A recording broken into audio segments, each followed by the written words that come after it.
Hey everybody, how y'all doing tonight? You rocking with the full court trio.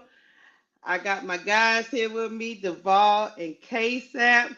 How y'all doing this week? Did y'all have a great week or was it as busy as mine? Man, I'm exhausted. Me too, man. It was it was too much. I Man. traveled, had to try to, look, KSAP gets on me all the time about not being tech savvy. So I had to come back in and try to hook all this stuff back up, guys. Hey, Hey, what's hey, I'm gonna tell you about mine, man. Never travel alone. why you say that? Boy, I mean, I felt empty, man. I felt lost. You know what I'm Uh-oh. saying? Like without, traveling with my wife or something like that, man. Like Canada, a little different, man. Right, right. Customs, man. Like I was kind of frantic. You know what I'm saying? Like I was out of place. You know what I'm saying? I Oh. was I was yeah. But So you need us. You need us, huh? yeah, hey, it's nah. You don't go over foreign lands or I call it foreign soil because you need a passport and stuff like that. You don't go over places like that where you know nothing about. First time being over. You know what I'm saying, and then you meeting with people and you be like, damn, you on edge. You know what I'm saying? Like shit. Just let me do what I got to do. Let me get back to my hotel and let me get the Right. hell out of here. You know what I'm saying? So.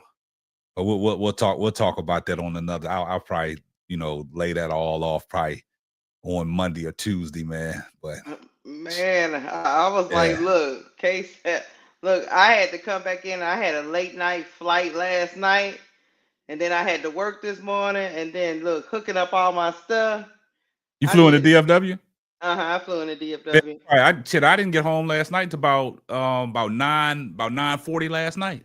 No, I was after you. I was about Oh, okay, 12:30. I okay, didn't okay. leave New Orleans till about I think 9, and then it was the last flight.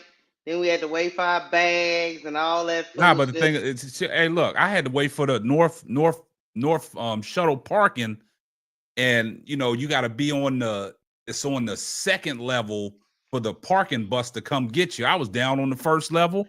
I'm Oh missing yeah. I'm missing the shuttle, so I didn't get to my car till about probably about 10 something.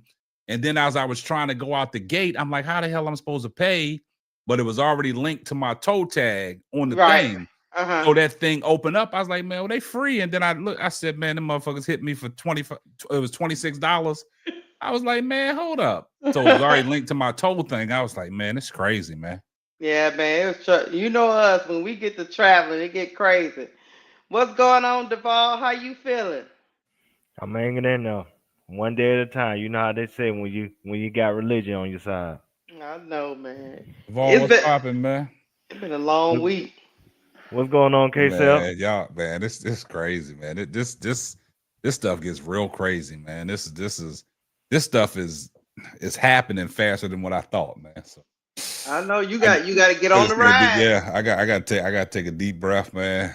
I got to take a deep breath, man. But go ahead, Keisha. I ain't gonna interrupt you tonight. You go ahead and do your thing. We go see. Look, You, hey, let me say hi to the chat. I see ADP. Hey, girlfriend. Fast. I see your mama, big girl. Donna Cox.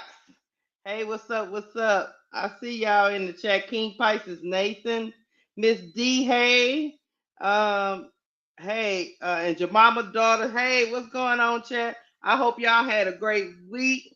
I'm letting a little bit more of y'all get in the building. We're gonna talk about Hannah Hidalgo's addressing her reposting um reposting Candace Owens clip about her exchange between her and Don Lemon, and we're gonna also talk about the pressure the Indiana Fever should feel or not feel. Dewana Bonner's comments looked like she was doing a little bit of backpedaling on this whole championship. They've been hyped up all off season. Now it's almost time to go, and she over there talking about, we ain't done nothing yet. So we're gonna talk about that. But we're gonna start off with Hannah Hidalgo and her comments because they dropped the documentary, guys. Full Court Press, I think it was called. it's the season 2 of this full court press, and they were following Hannah Hidalgo through the whole season. So she had some interesting comments about, that whole blow up between, because I tell y'all guys this Notre Dame thing just it took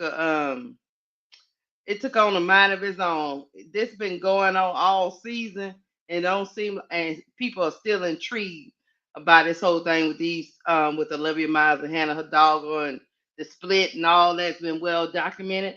But we're gonna listen to a little of her comments during the documentary so she can explain where she was coming from when she reposted Candace Owens clip with Don Lemon. I'm gonna play that and then we're gonna talk about it. Is that okay? I'll let y'all. Let's see. Come on in. Look at you smiling. What you smiling about, Kate? Nah, do your thing, man. Hey, I'm trying. Hey, I'm trying to get. Hey, this is crazy, man. You go away for a couple of days, you get home and you forget how to operate stuff, man. What the hell is going on? Yes. Hello.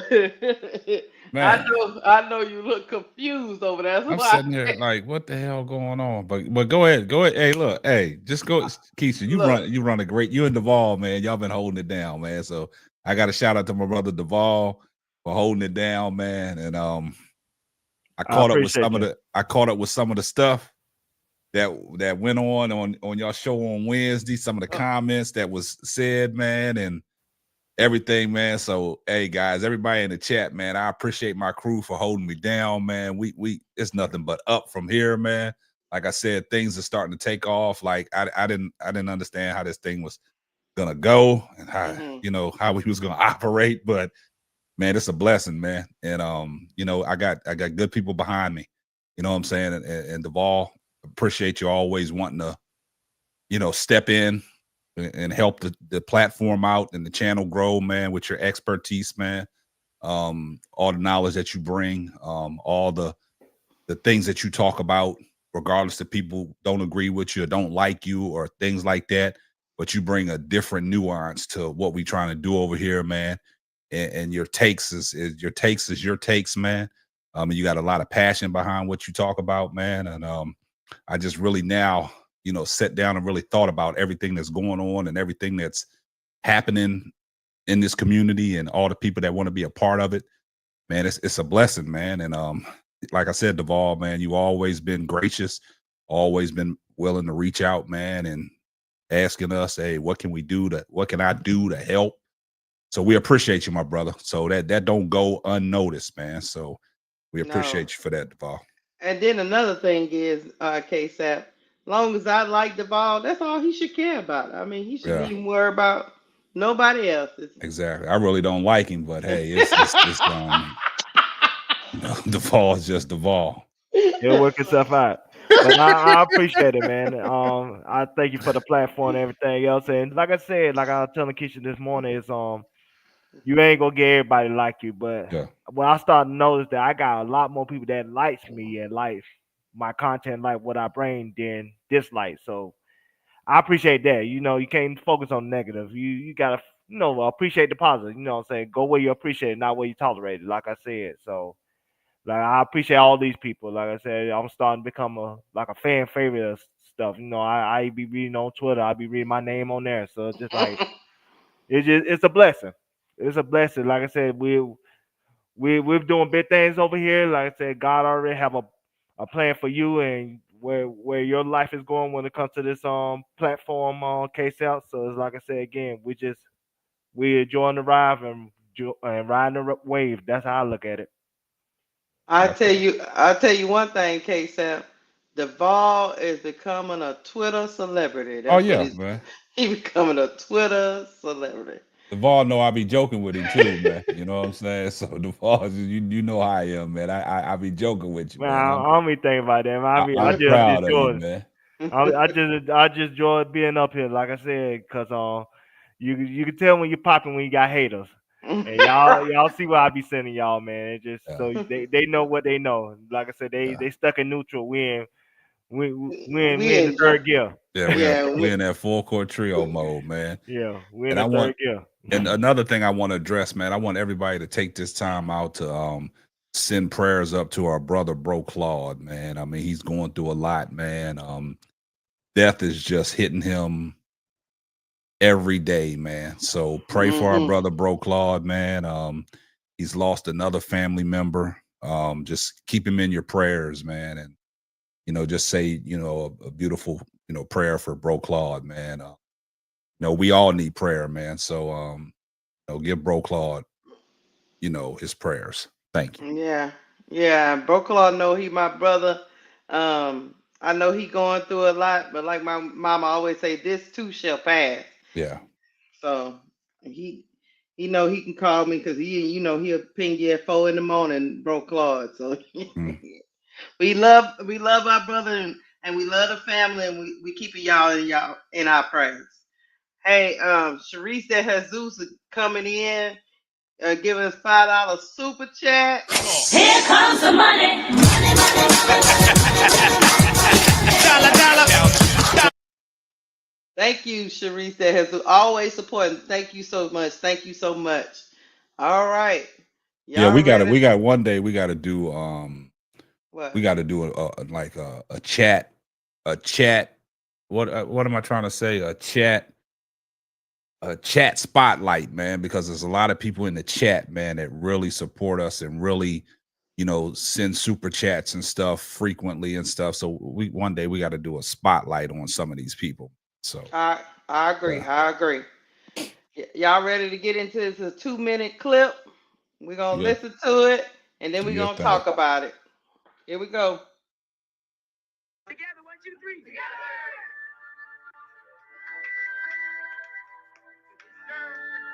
I'm super blessed to have the platform that I do have, but I'm still growing as a person and I'm growing in public. I think it's tough growing up in a world of social media.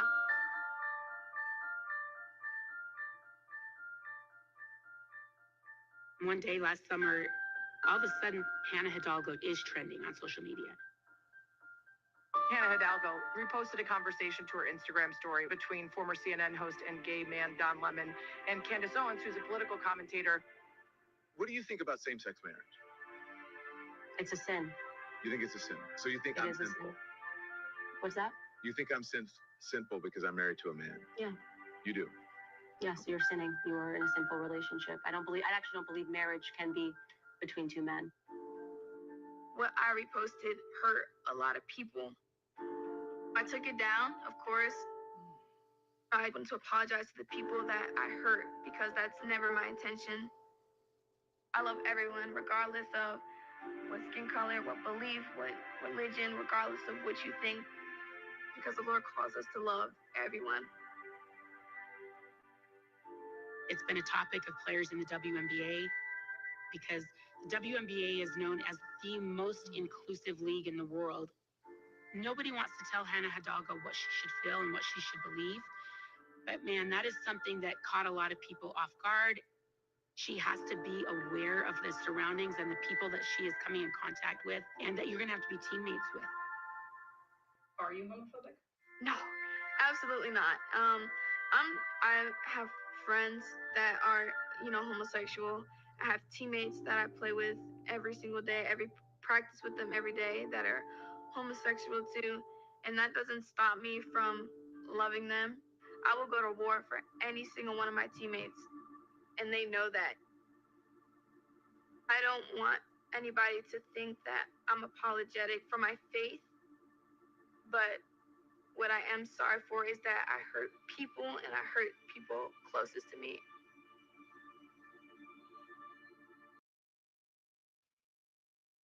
Well, that was interesting.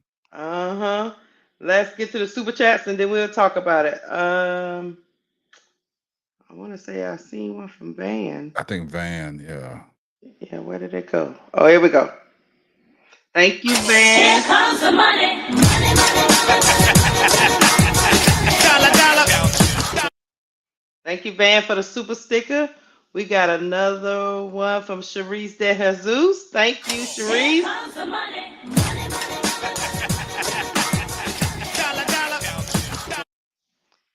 Okay, so yeah, I wanted to play that clip of Hannah Her Dog. It's part of that full court documentary that they do through the whole season, and it's just starting to drop. And she was just talking about how that moment of reposting Candace Owens went viral, and that um, she well, you as you guys can see, I don't think it was. I think she feels like it wasn't her intention to hurt people, but she knows she's in the spotlight. So it came across as being homophobic when that really wasn't her intention. I would like to get you guys take on her interview, her comments we just listened to. Let me know what you think about her comments. I'll let you go first, KSAP. So when was that when was that aired? When was that actual interview? That interview probably now see, when they doing that documentary throughout the season, Because I heard her in one sense that she reposted that clip from Candace Owens. So she did. she reposted that clip, during the was it during the season or when? It was during the season. It was like in December. Okay, Yeah. because I was trying to see if she posted that clip after the fact that Olivia Miles jumped in the transfer portal, Mm-mm. right? No, That was no, Okay. during the season. That's when Okay. the team fell apart. Okay, right, so when the team was going in shambles, that's when Yeah. she posted That that was the because it reason was why the writers team in the blew up. wall. That's man, this one's tough, man, because listening to her in that interview, you know what I'm saying, because she was talking about teammates. She has a lot of who are them other teammates outside of Olivia Miles that we know of that are part of the LGBT community? Maddie Westbell. Addie mm-hmm, Westbell. yeah, Um, is King got something like that going on? Oh wow. Did not know yeah, that. yeah. Did And not know so, that. It's not just Olivia. Okay. So in that sense, when she said that, I can I'll stand by her with that because being a part of women's basketball, even with the WNBA, we see a lot of you know women that are part of the LGBT community, and they got to be around them. So, Mhm. like she said, when she asked her question about being homophobic, she said no, she's not homophobic because if she was really that homophobic, she would not be able to be around people like that every day. You sharing a practice facility with them, you sharing a locker room with them, you got to get dressed in front of them. You know what I'm saying? So Right, it's hard for me to think now, listen to this interview saying that she is really homophobic the way the rumors are out there. You know what I'm right, saying?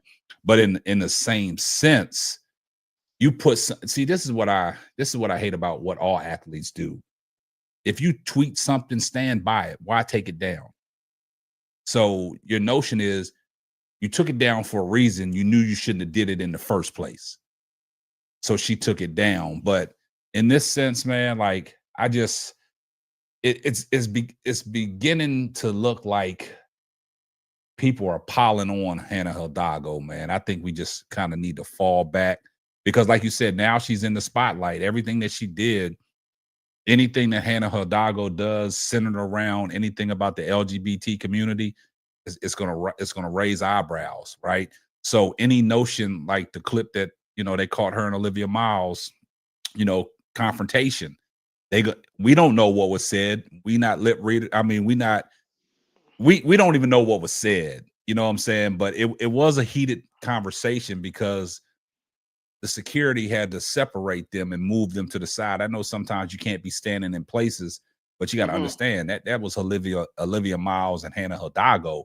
They just not no average people just standing there. You know what I'm saying? They right, just not like a random fan that just come down and want to stand in the hallway to try to get their glimpse onto the court to get up close and personal. These are two known figures in women's basketball.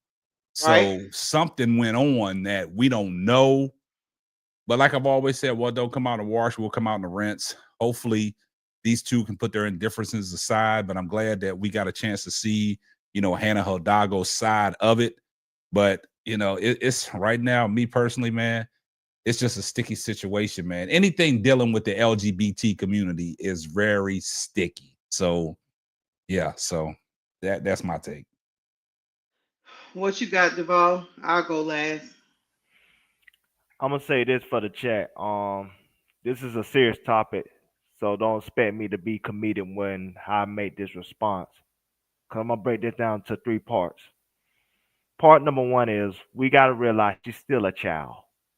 She's 19 years old. She's still trying to find her way. She's still trying to navigate from how she was raised and her beliefs, and also being sensitive to the people that she's around because everything she does now going to be a representation of who she is as a person and how she feels as a person. So we have to be mindful of that. But at the same time, Hannah Hidalgo, you get into Kennedy Carter territory. Now you're not getting kicked off of teams or nothing like that, but you becoming a cancer in the locker room. Like I said, all those players left because of you. All those players left because they don't want to be around your homophobic beliefs, even though I don't think you're homophobic. And at the same time, none of those players in the transfer portal ran out their way to go to Notre Dame to try to play with you. Mm. So that should be a wake up call of how people think of you as of right now in the I want to say college basketball space as women. And so, like I said, Ooh. that's something that could be a serious issue for Notre Dame if they trying to be a championship contender. And they probably can't be a championship contender with her having the reputation that she has at this time. So Mm. she's gonna have to do more than words to show that hey, she's not homophobic.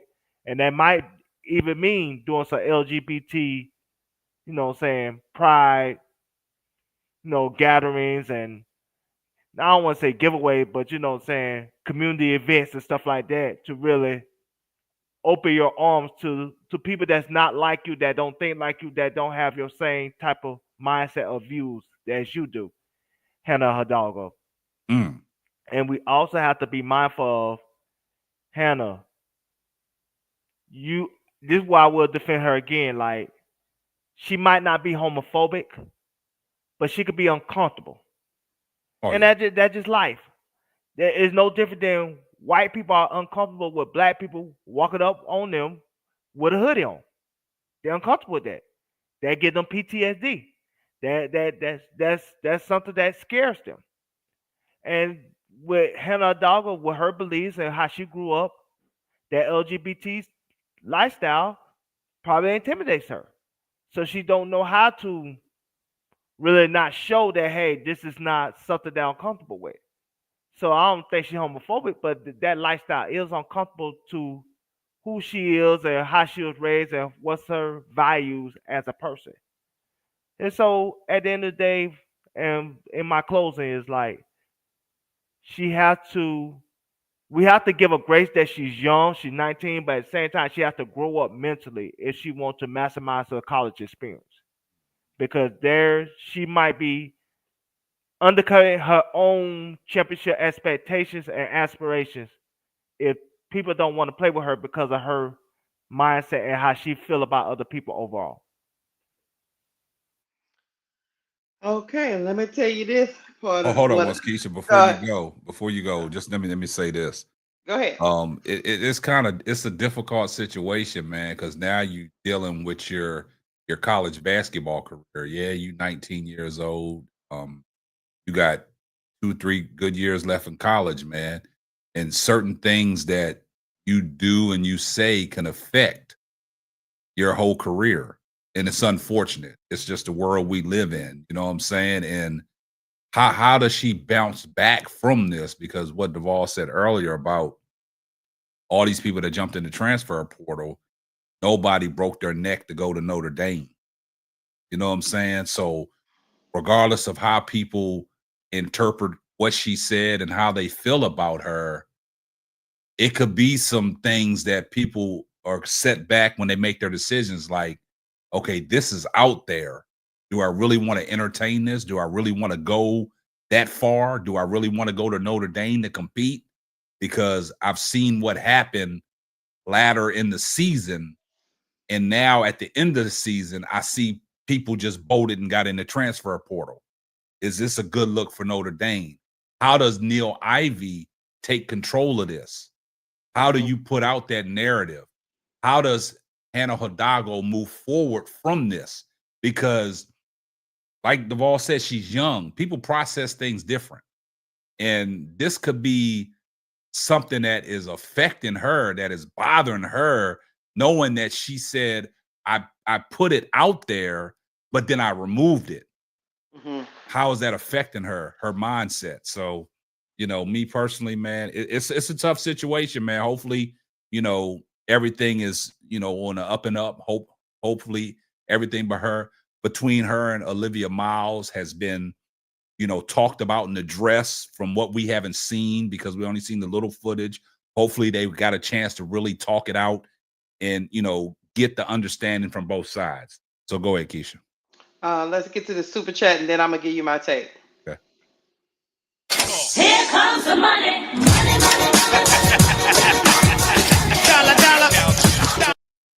Thank you, Donna Cox, for the $10 super chat. She say, hit the dang old like button and panel, keep bringing the real. Thank you, Donna. What's up, Hey, Brass Lakeisha, Tass? I see you. before you go, let me address something real quick, cause Big Girl saying don't compromise your beliefs for someone else. It's not compromising your beliefs.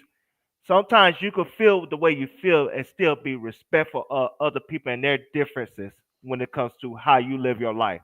For instance, there's a couple people in my church I know is LGBT, but I'm not going up to them saying, "Hey, you going to AC double hockey sticks because this is a sin to God." That's not my place to judge. God gonna judge that person and how he's accept or not accept their decision when it comes to their life. It's not for me to judge. It's for me to be respectful to that person and treat that person as cordial and as humane as everyone else. Long as that person is not trying to force their lifestyle on me, it's not up to me to try to force my issues onto them or force my beliefs onto them. It's not my place to judge someone. It's God's place to judge someone. It's my place to treat people with this love, respect, and admiration that they deserve, desire, in life. That's it. All right, y'all ready for me? Yes, ma'am. I'm going to say this.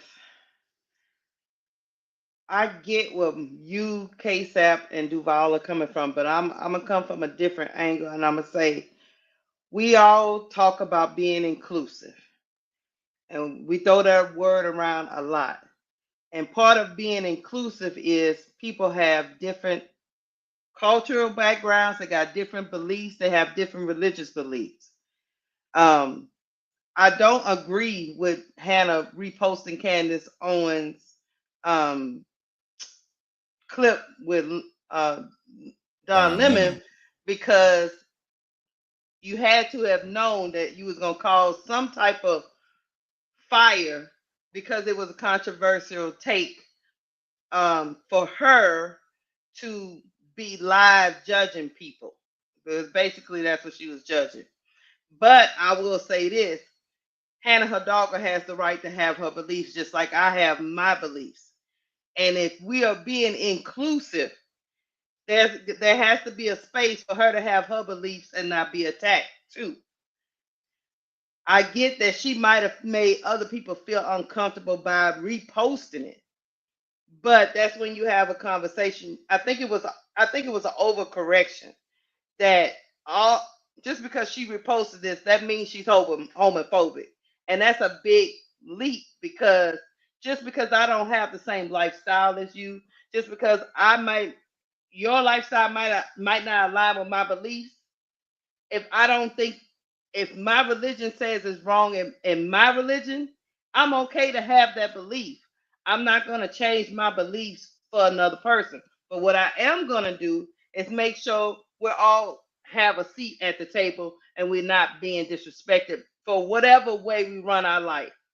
So just like the LGBT community have a right to live their life, Hannah Hidalgo has the right to have the beliefs she has. And to publicly kind of shame her for her Christian faith is kind of discerning to me, from the same people that said we were all trying to be inclusive. Now, should she have reposted Candace Owens? Look, I don't mess around with Candace Owens, y'all. Mm-mm. Look, Mm-mm. I would have told her straight up off the back that it's so many other things you could repost, retweet, or whatever they call. It's too Candace is controversial. Candace Owens is not one of them. So if you knew if you did that, I would go to task on her and say, look, you know Candace Owens is a controversial figure. So you Yes. know you being a celebrity, you being a basketball player that has a lot of followers. As soon as you did that, you knew you was gonna get that attention. What she didn't know was that it was gonna go so bad to where it would affect the locker room. That's where she made her mistake. But her having her beliefs, we all come to the table. We can all have our beliefs. I can disagree with you, KSAP. I can disagree with you, Duvall. I have no right to tell you how to live your life. You have no right to tell me how to live my life. But you have the right to tell me what you believe. That is your right. So that's why I think it's a little piling on here. I get that the community I get that there are a lot of women in that LGBTQ community, but they also have to be mindful that they're not oppressing other people with their beliefs. Am I making sense? Yeah, yeah. I mean, Yeah, like you kind of I like spot on. I mean, like I got to give you that. I mean, you it's can't be I'm gonna oppress her because she don't believe what we believe. yeah, No, you can't do the same thing you say people are doing to you. yeah, and I totally agree with you when you say about Candace Owens, man. Like, she's just too controversial, and Yeah, I wouldn't mess around with Candace. yeah, like I said, anything that you retweet of Candace Owen, it's gonna raise red flags anyway. You know what I'm Hmm. saying? And I think Keisha, I think you said that, so beautiful that it's to a point where into the degree what Duvall said, as a 19-year-old kid, sometimes people are not ready for these moments. They forced in these moments. You know Right. what I'm saying? Because of the Hmm. fact that you make one bad decision and that could follow you your whole career. You know what I'm saying? And this is something that she's going to have to address her whole career. Unfortunately, you know But what I'm why, saying? KSAP? Keisha, I But why? understand. I don't know. That's just the way the world that we live in and the sports that we play. Is anything that's controversial is going to come back up. I mean, it's been guys like they do things like they always tell people preparing yourself for certain sports like draft situations. Everything that you did on Twitter or anything that you did on social media, people are going to go back and look at things that you posted. And that's going to affect how you move forward. Hmm. It's unfortunate that it has to happen. And Big Girl made a prime example about Kyrie. I was thinking that The while you was talking. you see what I'm saying? The retweet of the schematic message that he did. He did nothing wrong. It was just a retweet. Hmm. And look what he lost. He lost everything. He lost the Nike deals. You know what I'm saying? But Hmm. Nike took on somebody like a Ja Morant, which Nike is telling people they condone the gun violence. They condone that stuff because they never took the Nike away from Ja Morant. And all Hmm. Kyrie did was reposted something. So that Hmm. stuff matters. It's unfortunate. I don't I know got you. why. I don't know why it happens that way, but it happens. But I mean, I just don't want her because I know she's a 19-year-old kid, and I don't want her to feel like because I'm a Christian, I can't be open with my beliefs. Yeah, it's These are unfortunate. these are my beliefs. I was raised. Let's take Notre Dame out of it. Mhm. I was raised with those beliefs, Yeah, but I was also raised not to judge other people and let them live their life. So I think it's just an overcorrection. I just don't want the LGBTQ community to start engaging in oppression yeah, when you are the same people that said you were being oppressed. yeah. The And we should be all LGBT and we should community is a all real be thing. and we should all be inclusive, but yet y'all almost tried to cancel her Yeah, because she retweeted something. Yeah, that's it's Keisha. It's crazy, man. When you said about the LGBT community being oppressed, and the crazy thing about it is the LGBT. You say anything about the LGBT, you got to tread lightly when you talk about it. You know what I'm saying? Because Mm-hmm. it's a real thing, man. Yeah. Like, man, it's tough. You know, me personally, the more and more that we talk about it, and the more and more I think, I and see, Duvall brought it up, and I never thought about it this way. She's just a kid, man. You know, Mm-hmm. kids make a lot of mistakes, and she probably don't even want to be in a situation like this. All she wants to do is play basketball. And now she got to deal with this. This is the stigma that's going to follow her everywhere she goes. So if things don't, like Duvall said, nobody, you know, did a beeline to Notre Dame to go play with Hannah Hidalgo. He is correct on that point for sure. Yeah. I mean, So yeah. that's Patricia. See, it's tough for me, man. I just, we all can sit here and say we know why, but it's unfortunate that it had. And see, if this clip would have never came out, then I'm saying to myself, like Keisha said, why are we piling on Hannah Hidalgo? But now that the clip come out, you take a step back and you look at it from a different perspective, right? Mm-hmm. It's just hard to see somebody that young just doing what she wants to do, play basketball, and now she's caught up in this homophobic stuff in this clip that she posted, and it's unfortunate. And I always said, I'll let Duvall get back in here. So I've always said that the adults failed the Notre Dame women's team, because when this thing broke and went crazy, it was to the coaches and the people around that team to sit those girls down and talk through it. Not to let, not saying that that's not what they did, but something didn't happen, because now you letting the outside world fester into the locker Yeah. room, and you know how detrimental that could be, KSF. Yeah.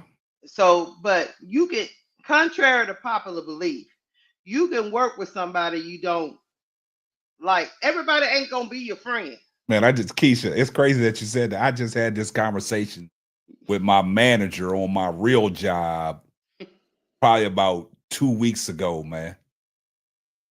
And I'll leave it alone because I don't want to get off. Everybody, you can work toward a common goal, and everybody don't have to be quote unquote twirling, braiding each other's hair. Case that. Yeah. That's what You ain't had to say it like that, like they in jail or something. Yeah, Set it off. That's where the coaches come in. Yeah. And say, look, we ain't got time for that foolishness. Look, she ain't got no problem with you. You ain't got no problem with her. You can do whatever you want to do, because everybody have similar raising in their background. But what we can't do is is um is be oppressive to people that are not like us. But that goes both ways. You can't look, LGBT community. Look, don't come for me. I'm just telling you, don't press me in my beliefs either. I think Don't with them, come for me. they try to have it both ways, but Yeah, don't come for me now. I got you. Right. Hold on, we got a super chat. Okay. We protected. Right, we protected. Here comes the money. Money, money, Dollar, dollar. Thank you, Brandon Sleep. He said, "What's up, everybody?" What's I'll going get on, Brandon, my guy? How you doing? Hey, I'll get the ball back in here, because I do understand where he's coming from. It's almost like my mama gave me this example, and I'll let the ball get back in here. She was like, it's just like when you go to work, Keisha. You can't be up there Bible thumping at work.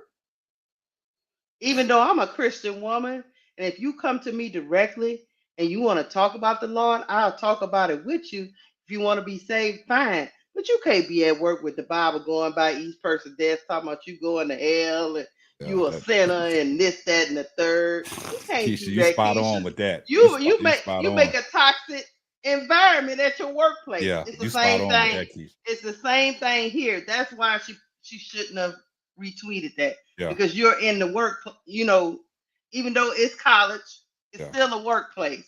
So you can't be hitting people over the head with the Bible. Yeah. You can't do that. Duval, you got anything Go else? and get to that super chat before Duvall get it. Oh, We got hold one on. from Oh, Ronnie I see you, Repass. Ryder Repass. Here comes the money. Money, money. Thank you, Ronnie Repass, a $5 super chat. He said freedoms need wisdom because there are consequences. Yeah, he broke that down. He separated Mhm. that consequences. Yeah. Yes, I like he that, did. Ronnie. Like that. Duval, anything else you wanna but she is a kid, so the way we jump on these kids after they make one mistake is just this Diabolical. society, man. You can't be a kid no more. You gotta be in it. If you on Twitter at 12, you can get got. They don't care.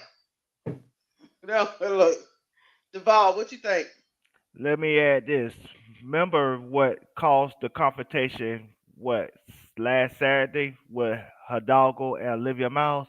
Mm-hmm. Remember, Olivia Miles posted a video on her Instagram taking a shot at Hannah Hidalgo, saying that people hide behind terrible personalities behind the veil of religion.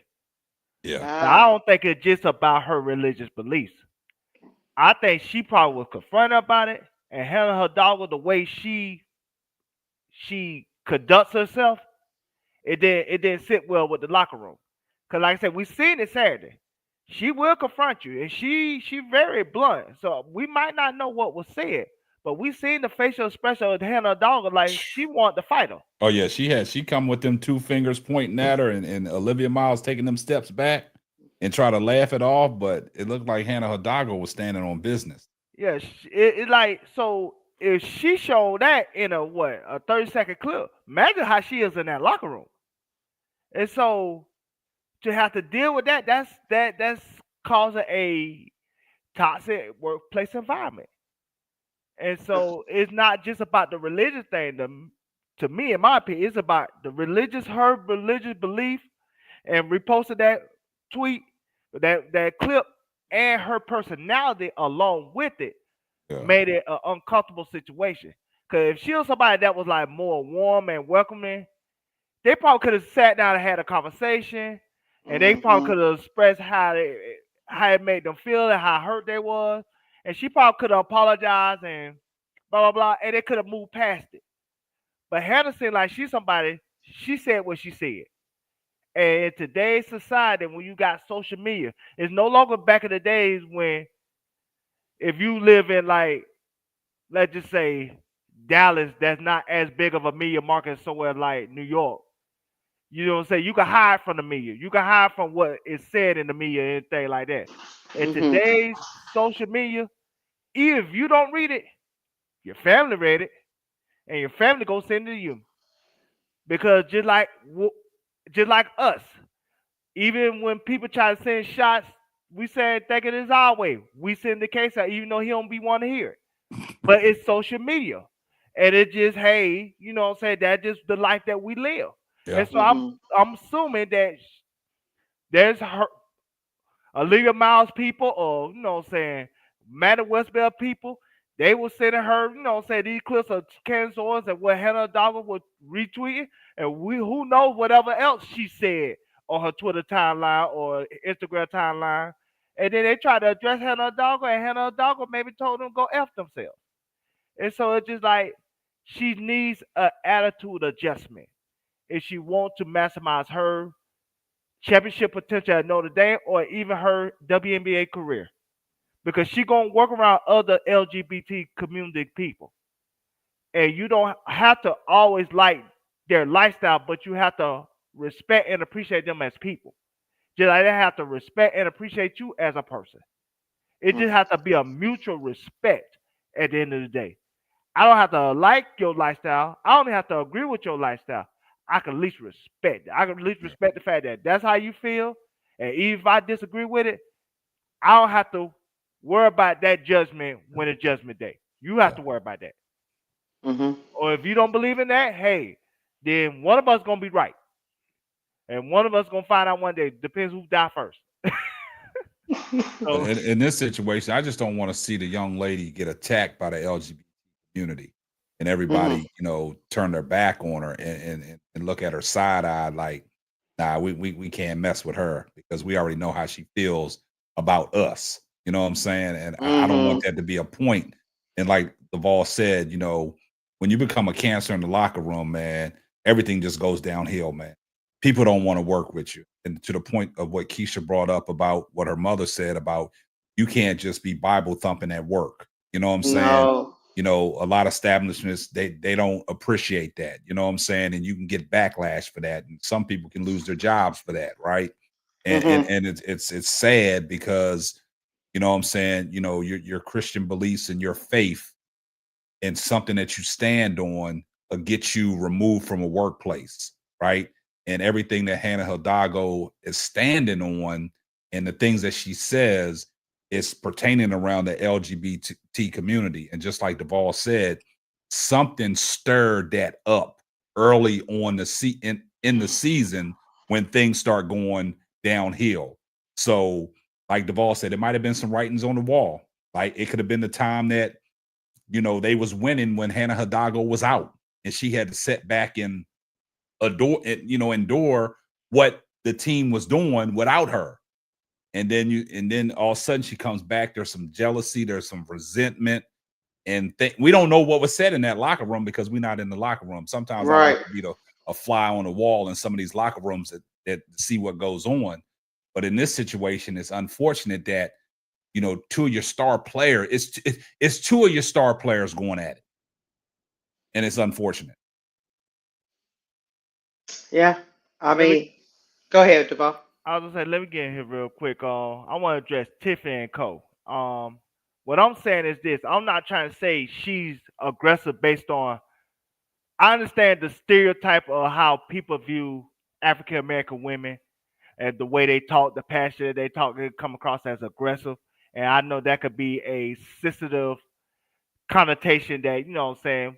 Us women in this chat and that support this channel, I I am sympathetic of that. Let me just say it, because it's hard to really describe, but I am sympathetic of how you feel. But at the same time, we've seen that video. She did not talk to Olivia Miles as somebody that's trying to make peace. She talked to Olivia Miles in that video like she woke up with violence. And so I'm saying she did that in a 30-second clip. Imagine how the hell she was behind the scenes. So you are what you put out there. If she would have addressed Olivia Miles in a peaceful manner, then maybe we would say, man, this was being overblown. There was just a misunderstanding, blah, blah, blah. But we see how she addressed Olivia Miles in public. So imagine what she would have did in private, where there's no cameras around, where there's nobody that could police them and say, hey, you can't say this or you can't say that. Because if there was, this would have got under control. But clearly they don't respect the coach because, like I said, they said what the hell they wanted to say. Because the coach ain't have no type of control or direction when it came to how she wanted this team could be conducted. Yeah. Because, like I said, this one don't happen on Kim Mulkey watch. No. Kim Mulkey would have got that under control. Don Stelly would have got that under control. Yeah. You know what I'm saying? Even somebody like Gio Auriemma would have got that under control. It wouldn't have got out of hand. Ivy is somebody that they don't respect because she allowed that situation to get under control instead of her grabbing the situation by the horns and deading that issue. And that's something she should have did. Even that means bringing in a team psychologist or even one of those former players could have sat those two women down or whoever was involved, whoever was offended, and really bridge that gap. Like I said, there are things that could have been done, but nobody was the adult in the room, and that's including the coaching staff. Yeah.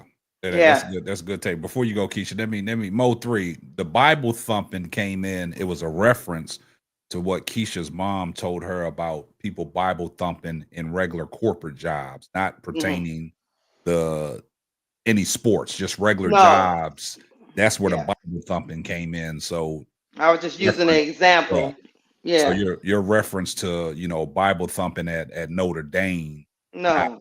Nah, we're not talking about that. I guess you came in before Keisha said what she had to say. Her mother made reference about people on regular 9 to 5 jobs where they bring the Bible in, Bible thumping. She used a reference like, people forcing religion on you, talk about you going to go to HELL and things like that Right. at the corporate job. That's what that Right. reference was. That had nothing to do with Notre Dame, the school, because we all know Notre Dame is a Christian school, just like TCU is a Christian school. And So, it, yeah, and those schools are inclusive because these players are there. You know yeah, what I'm saying? So I'm not talking about it in that sense. I'm talking about my mother would just talk about sometimes in certain settings. I'll put it like that. In certain settings, you have to pick and choose where you can have that type of conversation. In the setting in the locker room when you trying to work toward a common goal, it is not the setting to be trying to make somebody believe as you believe. You see what I'm saying? That's not yeah, every place, there's a place and a time for everything. And that's just not the place. Go to work. Like I say, we don't have to braid each other's hair. We just got to get along, get on the court and play. Now, if we get friends out of it, we get longtime friends out of it, cool. But that's not what y'all there for, really and yeah. truly. And that's where the coaches are supposed to help these young ladies, this especially this baby, 19 years Yeah. old, navigate through this whole thing. Because I know how she's feeling because Duval is right. All the people left, and we haven't seen new people come on. So that's why she walking up on Olivia Miles. Yeah. You know what I mean? She's hurt too. And to what Brass Tack said, I've always been a firm believer of this, Brass. I've always said this. What don't come out in the wash will come out in the rinse. When the ship starts sinking and there's mutiny on the ship, it's always going to be something that comes out. And then when it comes out, we'll sit back and think, oh, was this the reason why things went this way? So to your point, Brass, I've always been a firm believer of that. What don't come out in the wash will come out in the rinse. When things don't go according to plan or the way we thought it should have went, something negative is going to come out. And this is what negative came out of that whole situation because of the fact that Olivia Miles jumped in the transfer portal. And it all pins back to this Hannah Hidalgo situation, and everybody's having speculations. Is this the reason why Olivia Miles jumped in the transfer portal? But you got to have some validity to it because of the back and forth. And what is the back and forth about? About certain posts, about certain religious posts, Mm-hmm. religious beliefs, homophobic. You see what I'm saying? So then you got to look, you got to read the lines, not in between the line, right? Mm-hmm. So now you got to look at it like, could it be some truth in that? Because now what is this whole conversation centered around? This whole Mm-hmm. conversation is centered around Hannah Hidalgo being homophobic, Hannah Hidalgo reposting something that Candace Owens has a firm belief when she told Don Lemon that I don't believe two men should be married. Mm-hmm. So what's all that stem around? So to your point, Brass Tass, I'm just like you.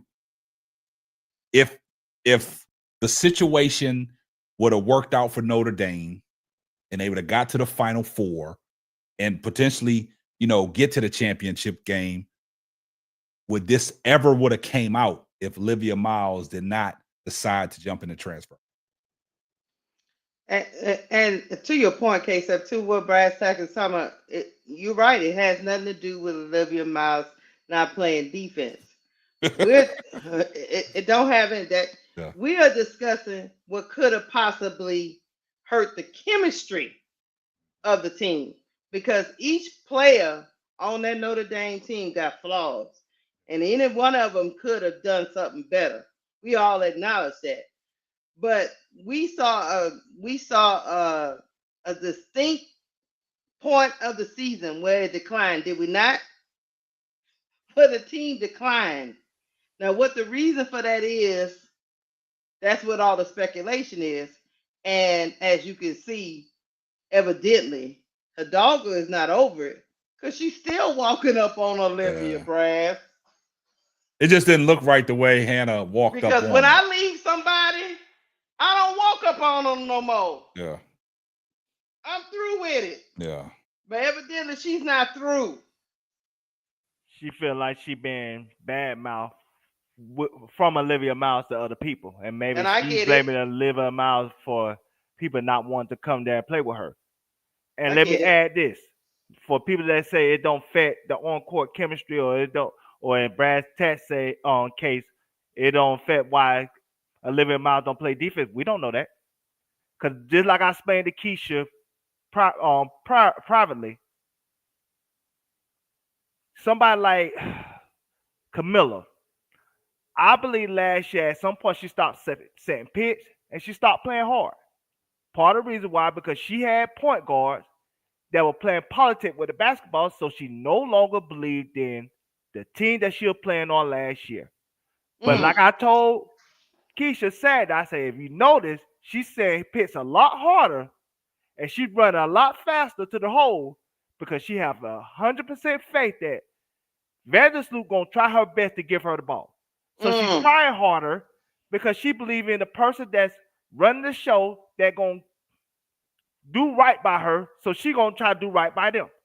Last year, it got to a point where she no longer wanted to do right by the Dana Evans and Lindsay Allen and all of them because they were playing politics with the basketball. They were playing with separate agendas.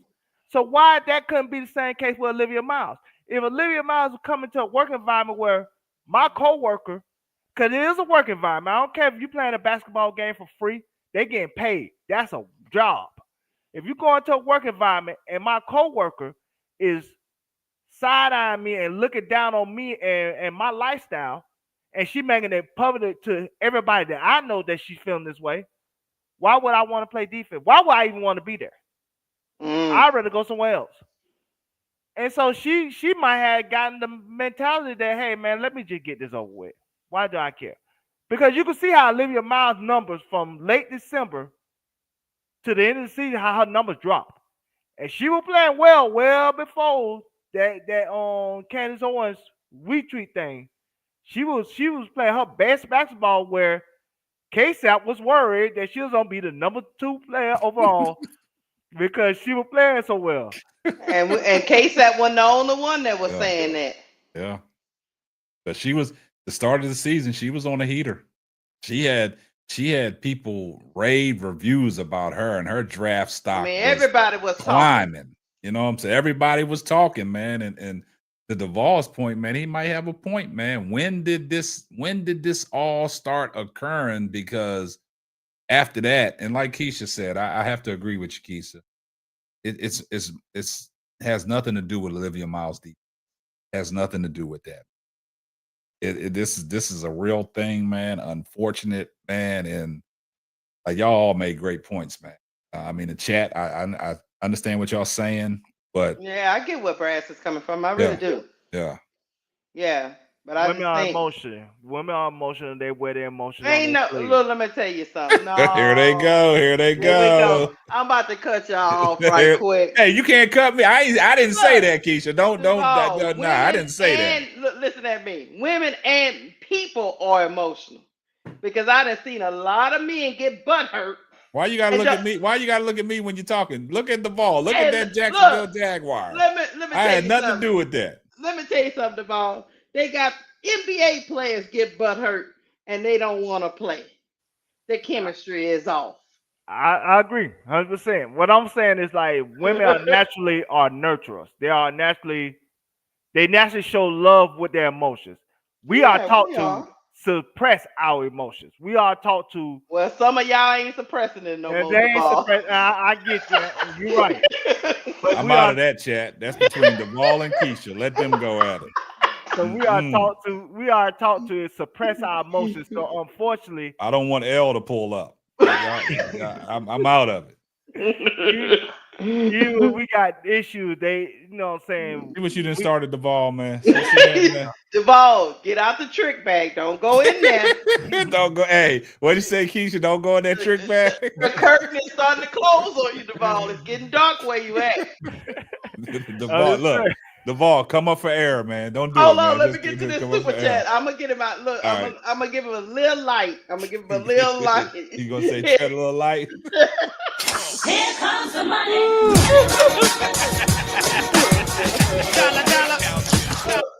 Thank you, ABC, for the $5 super chat. He say Duvall, thank y'all for tonight's show. Go on, Duvall. Go on back in that now bag. hold if you up, want Duvall. I to. can't get in the bag with you, man. You got to fight your way out this. You got to cut some little peepholes in that thing, man. I can't go in there with you, man. I can't go in there with you, man. Don't let Keisha get you in that bag, man. That bag is something hard to get out of, man. I've seen a lot of people get put in that trick bag and they can't recover, man. Because Don't be that one. I give you a perfect example. Golden State was rolling. They had Kevin Durant, they had Steph Curry, they had Draymond Green, they had Klay Thompson, they had went back to back, and next thing you know, Draymond Green was calling Kevin Durant a B, and he was out that bitch. That was the end of it. And see, look, I didn't mean to cut you off, but see, in that heat of that moment, Kevin Durant really tried to downplay it. Like it was like, you know what I'm saying? It was just like something that was on court. You know how Draymond is. And it goes back to my saying, what don't come out in the wash will come out in the rinse. So when Kevin Durant left Golden State, see, everything started coming out. Yeah. That's when Kevin Durant, when that moment happened, without him saying it when it happened, that's when he was disconnected from Golden State. He was disconnected. I'm not disagreeing with that. Like I said, one, it went back to the championship parade when they said Kevin Durant wasn't one of their own. Oh, yeah. It started there. That's when he really was feeling some type of way. But no, I'm not saying women are emotional like they don't have a right to be upset. What I'm saying is this, because I'm hearing Tiffy and Cole saying I'm anti-woman, and that's not true. I love women, so nobody don't put that type of label on me. I'm just saying at the end of the day, when women show emotion like that, it gives a stereotype that's already out there. And so in a corporate environment, you have to conduct yourself differently. I put myself in this situation. When I used to work at casual restaurant jobs, I used to cuss my managers out every day. I ain't give a damn. I used to cuss their ass out every single day. And Duvall, that's emotion. Of course, 100%. Anger is an emotion, y'all. Yes. Not just crying, not just being upset.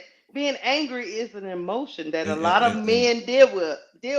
And you see what has happened. See, Duvall, you in the bag now. You in the trick bag, man. And like Brad said, there's a lot of razors in there, man. Yeah. So now you gotta fight your own battle, man.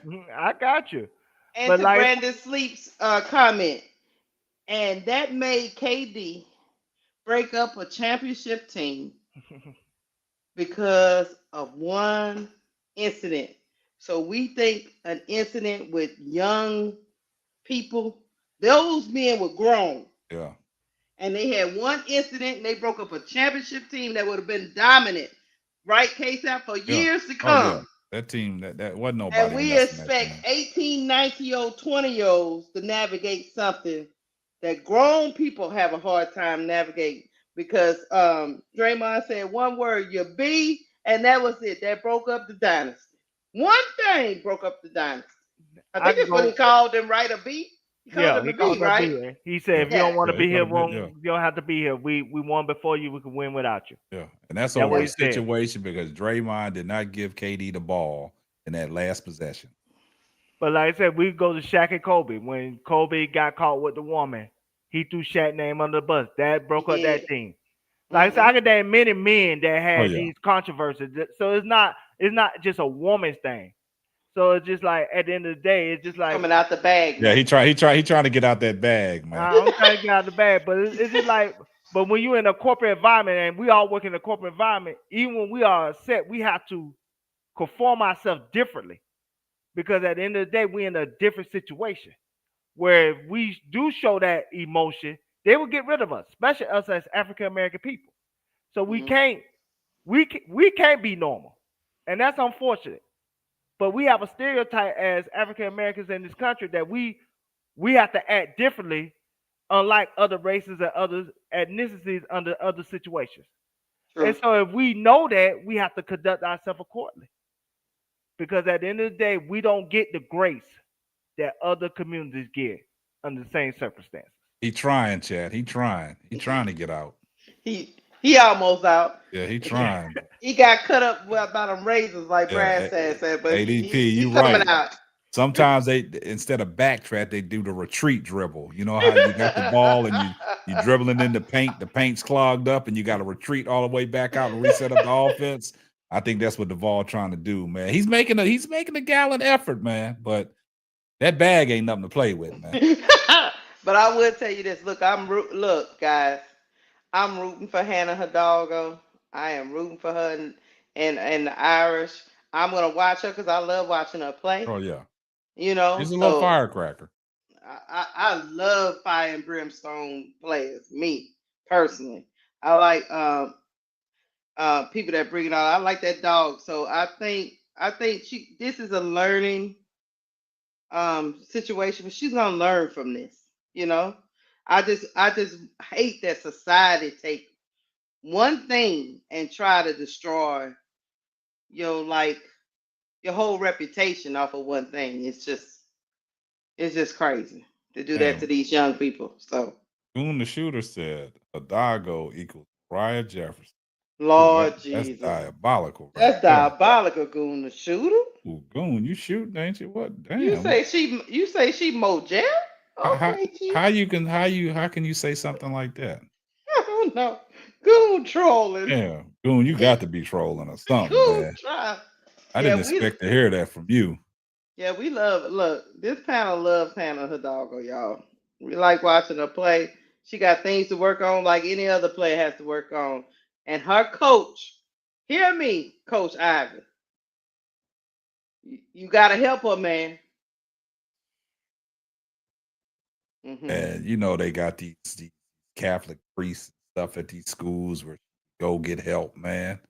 Like just I don't even want to talk too much about it. No, they'll be all right. I don't want to put myself in the bag, so no, don't get in the bag. I ain't getting in the bag. We about to get to the Duvall already cut up. We don't need to get cut up too. I was gonna say one last thing she probably need to do is, even if she don't actually do this,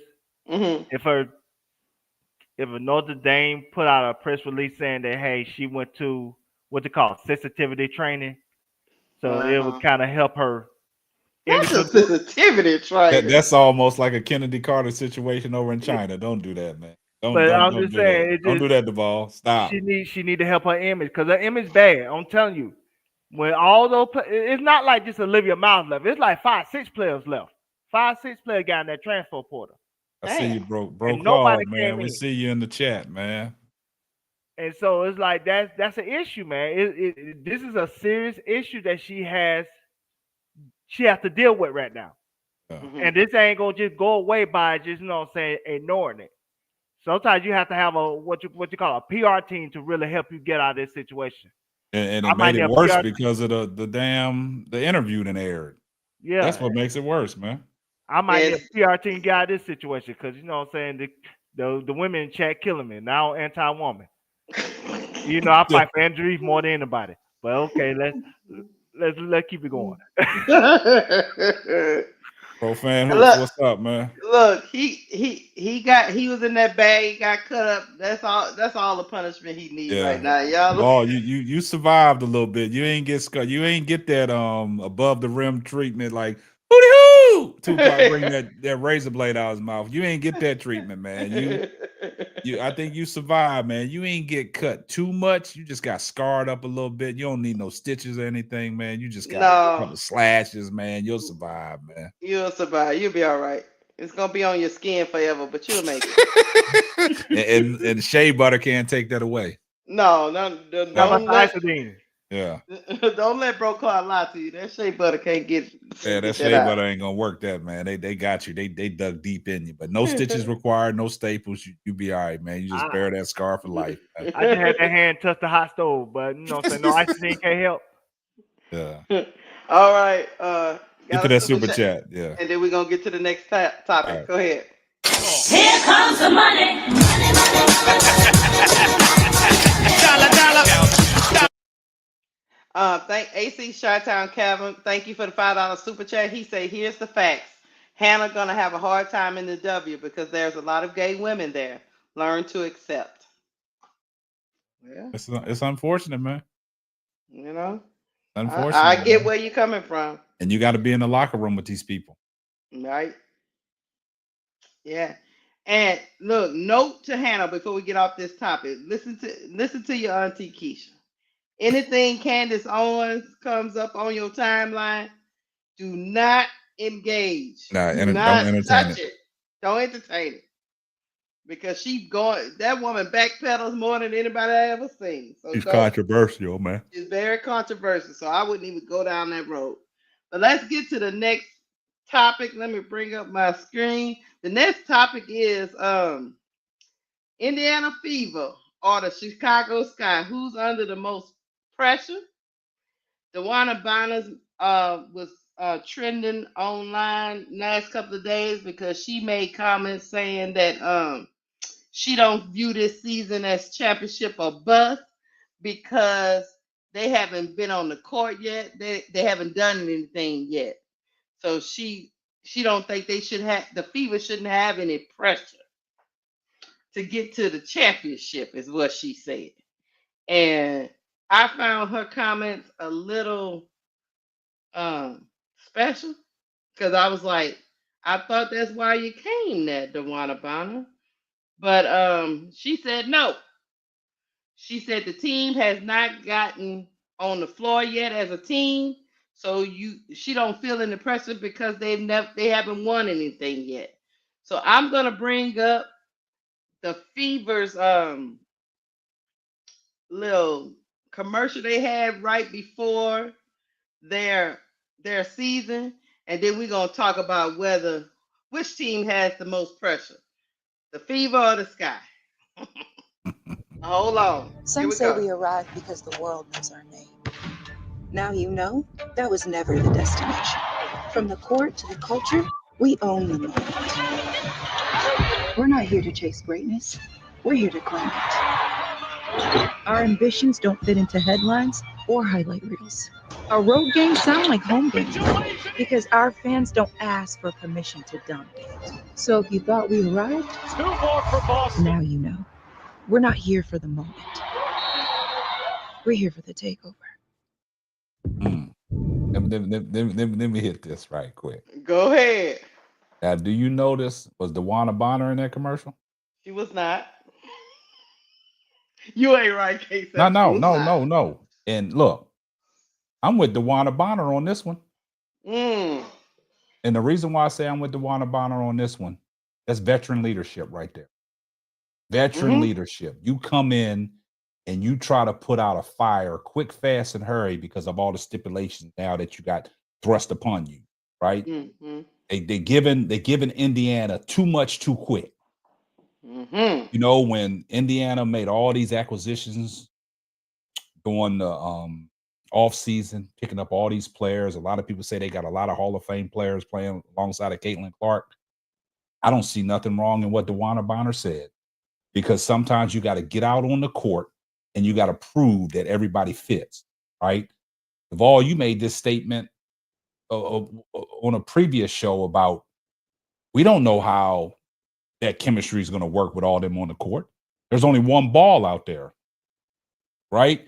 So what DeWanna Bonner basically is saying is she don't believe it's champion. See, when you can put that seed in your player's head, because now when you have this expectation to go out there and win the championship, then you could be a bust.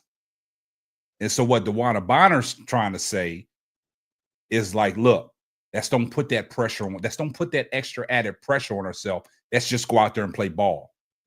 Now you're making all these commercials and stuff like that. DeWanna Bonner wasn't a part of that commercial. So as a veteran coming in with veteran leadership, letting the girls know, hey, we got to get out here and perform. Don't put no extra added pressure on us, because when we fail, the talk is going to be that it was a bust because we didn't win. So I have no problem with what DeWanna Bonner said, but if I'm looking at it for the whole totality of it, yeah, the media has hyped Indiana Fever up to be the next best thing to win now because of all the pieces that they put around them. And if they don't win, it's going to be a bust. But DeWanna Bonner is not approaching it like that. She's just going out there trying to let the girls know, hey, let's just go play ball. Don't put that extra added pressure on ourselves and us feeding into the hype. So that's how I feel about what DeWanna Bonner said. I had no problem with what she said. Duvall. Let me say this. Let me say this. This year, everybody got pressure on Indiana except for Caitlin. And I'm gonna tell you why. Her fans are so loyal. If they come up short, they're gonna blame everybody else. She will get no blame. Promise you that. It will be everybody else's fault except for her. And the pressure is on the team besides Caitlin because a lot of those players, except for Aaliyah Boston and Caitlin, is on 1-year deals. Tasha Howard, 1-year deal. DeWanna Bonner, 1-year deal. Kelsey Mitchell, 1-year deal. Because everybody playing for the new CBA. Even on somebody like Lexi Hall, 1-year deal. So a lot of these players on 1-year deals. So a lot of these players can leave if they don't feel like the team is set up for them to succeed. And if the backlash from Caitlin's fan base get too much for those African American players, they might want to go elsewhere because they don't want to deal with that. So this year, the pressure's on the team besides Caitlin. Big picture, the pressure is on Chicago front office. Because let's just say Indiana do get that championship. Now Chicago Sky fans cannot no longer use Angels Reese College Championship as a way to throw in the Caitlin Clark fan base face. Because now they could throw in our face because of the attendance. We could throw in their face the college championship ring that Caitlin Clark never got. But if she get that championship ring, now that's no longer null and void. So now how that turned to the Chicago Sky front office, why they got the pressure big picture. Angel will leave. Angel left her hometown team in Maryland to go to LSU. That girl is a businesswoman first. She will do whatever it takes to put herself in the best position to succeed. If she feel like Chicago Sky is shortchanging her at any point, she will walk away, and rightfully so. That's why she don't have no problem making her demands, her feelings known about certain things she wants, especially when it comes to that practice facility, because she wants to put herself in the best position to win big picture. If she feel like Chicago Sky is not doing that for her, she will walk away. And that's why I say big picture, it will be Chicago Sky front office. But as of this year, it's going to be everybody on the fever except for Caitlin because her fans going to always make excuses for her shortcomings and blame it on everybody else so they could feel better about their star, their cult hero, the person that they worship. The end. That's the list. Hey, before you go, let me say something to the chat. Go ahead. I think y'all missing the point. This was about the comments that DeWanna Bonner said. And I had no problem with it, what the DeWanna Bonner said. That's one thing. But I also said, me personally, it is championship or bust because they put all these players around Caitlin Clark that could be so-called Hall of Fame players. But I think the point that you guys are missing is the comments that DeWanna Bonner said. I said DeWanna Bonner did nothing wrong. She's just, as a veteran, letting her players know that's don't feed into the hype. That's don't put that extra added pressure on ourselves. Let's just go out there and perform. So she did nothing wrong. But if you ask me in the same sense that I was saying that, I said it is championship or bust because of all the players that they put around Caitlin Clark. So, guys, I don't want y'all to miss that point. I don't want y'all to think that I'm here defending the Indiana Fever. It's not going to be championship or bust. The team that they have put around Caitlin Clark is designed to win now. That's what I'm saying. But I'm focusing on what DeWanna Bonner said. I don't have no problem with what DeWanna Bonner said. She did no wrong. She's a veteran. She did the right thing. And that's all I'm saying. Go ahead. Let me. I'll go right after we this super chat.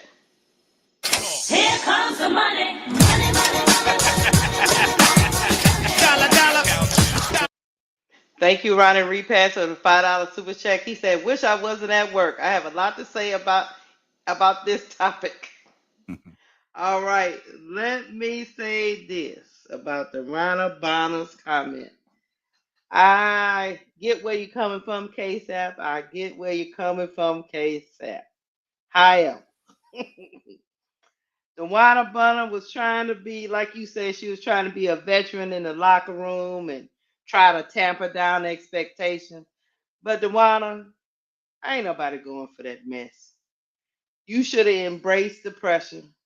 You went there with your girl Stephanie White. You got Stephanie White over there. You went over there with Stephanie White. You are all-star. Natasha Howard an all-star. Kaylin an all-star. AB one and Kelsey Mitchell. 5 people that are all-stars.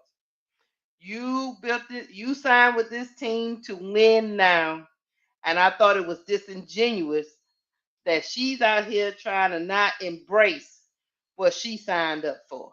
I get the whole veteran thing, but let's keep it a buck, Dewana. If y'all don't win next season, you are probably not staying, and some of the other people are not staying. So just embrace it. Stop that backtracking and backpedaling because nobody believe you. Because everybody knows it's championship bust. Matter of fact, you got ESPN and the whole hype train and talking about championship or bust and MVP for Caitlin Clark. Number 4 on player rankers. Number 4 players on player rankers. They own a team with Hall of Famers. Dewana, you're gonna be a Hall of Famer. So nobody want to hear all that mouse in the house stuff about you trying to tamper down expectations and you just a humble servant, humble basketball player. And you just out here, let's see how the team gonna be. Man, Dewana Bonner did nothing wrong, man. We trying to build Dewana Bonner, you what, 37? 30, man, she did nothing wrong, man. You ain't trying to build nothing, Dewana Bonner. You trying to win now. She did nothing wrong, man. That's my take. I know. Hey, that's a great take. But I'ma stand firm. Dewana Bonner did nothing wrong. But I don't want y'all to miss what I did say. It is championship or bust for Indiana Fever. It's the expectations. It's like Keisha said, the media train, the rankings. You know what I'm saying? She trying to get some sympathy from you in case they fall short. It's not no sympathy. I just firm believe she did nothing wrong, man. She said nothing wrong, man. You know, in a situation like that, when we talk about a veteran presence in the locker room, man, it's almost like, you know, child care. You know, you got the people that's taking care of the children, right? And I think in this instance, like you said, Dewana Bonner, I don't know how old she is, but she was the mother figure, just like Dejanay Carrington said about her in the LT, how they was the mother figures of the team, right? I just think her motherly aspects, 30. I think her motherly aspects kicked into all these little children and said, look, hey, don't put the extra added pressure on yourself. I got this. That's all I'm saying. She did nothing wrong. She being disingenuous. Stop. She lying to the children at the daycare. Telling them they don't have to believe her. She lied to the children at the daycare talking about it's gonna be all right if y'all lose. No, thank you, Ronnie. Ronnie, go ahead, hit that super chat, Ronnie. Get that, Ronnie. Here comes the money. That's all she's trying to do, Ronnie. She's trying to stop the train wreck. Because we already know it is when we talked about this of all the players that Indiana picked up during the offseason, we talked about this on the previous show. They are built to win a championship right now. And if they don't win a championship, it goes to what Duvall said. Everybody's going to get blamed besides Caitlin Clark. And that's what it boils down to. Because she's the young star. They're not going to blame her. They're not going to blame Caitlin Clark. Guys, they're not going to blame Caitlin Clark in her second year. They're going to blame all them veterans. All the veterans that came in, that are around. And just like Duvall said, all of them the main difference is they all on 1-year contracts playing for the new CBA. So, like I said, I have no problem with what DeWanna Bonner said. I'm going to stand firm on that. And y'all not going to put me in the bag. Hold on, I'm about to put you in one. Nah, you ain't going to put me in the bag. I can't get in the bag, man. I'm look, smooth. I'm going to try to put you in one. Let me tell you what she trying. She trying to take, DeWanna Bonner trying to take that pressure off of her. Because she got the pressure to perform around Caitlin Clark. Caitlin cool. She can play free. She a second-year player. What does DeWanna Bonner got to prove? That she can help this young lady. No. What? Hey, is DeWanna Bonner a champion? Yes. Okay, so what she got to prove? What I'm saying is, so ain't no bags over here. Stay with me. Okay. She's got to prove to that Fever fan, not to me. She's got to prove to that Fever fan base that she can help their star player win. But do you think DeWanna Bonner really cared about that Fever fan base? Yes, she do. I disagree with that. If they turn on her, she went to, like you said, Keisha, when you said it, when you first started off with your soliloquy, she went over there with Stephanie White. That's the reason why she went there. It's Stephanie White. If Stephanie White does not become the head coach at Indiana Fever, DeWanna Bonner don't go there. And you know that for a fact. So let me ask you this. If they do fall short, get swept in the first round, what you think they're going to say about Stephanie White, DeWanna Bonner? And they ain't going to say nothing about DeWanna. It can't be just DeWanna Bonner.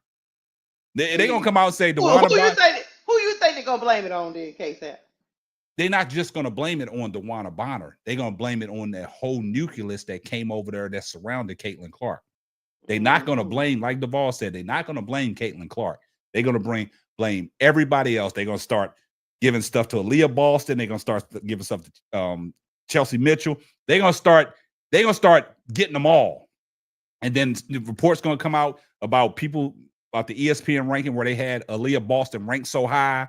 I told y'all Aaliyah Boston wasn't Aaliyah Boston. You know what I'm saying? They put Kelsey Mitchell up there so high. They're going to say, well, I told you Kelsey Mitchell ain't no good without Caitlin Clark. This is going to be the narratives, right? So I don't think what DeWanna Bonner said was nothing wrong with what she said. You know what I'm saying? She's a champion. She has nothing to prove. Nothing wrong with what she said, but she's lying to the young people. She's lying to the public. It's championship or bust. Hey, she's like Ronnie Repass said, and we agree with it. She's trying to stop the train wreck.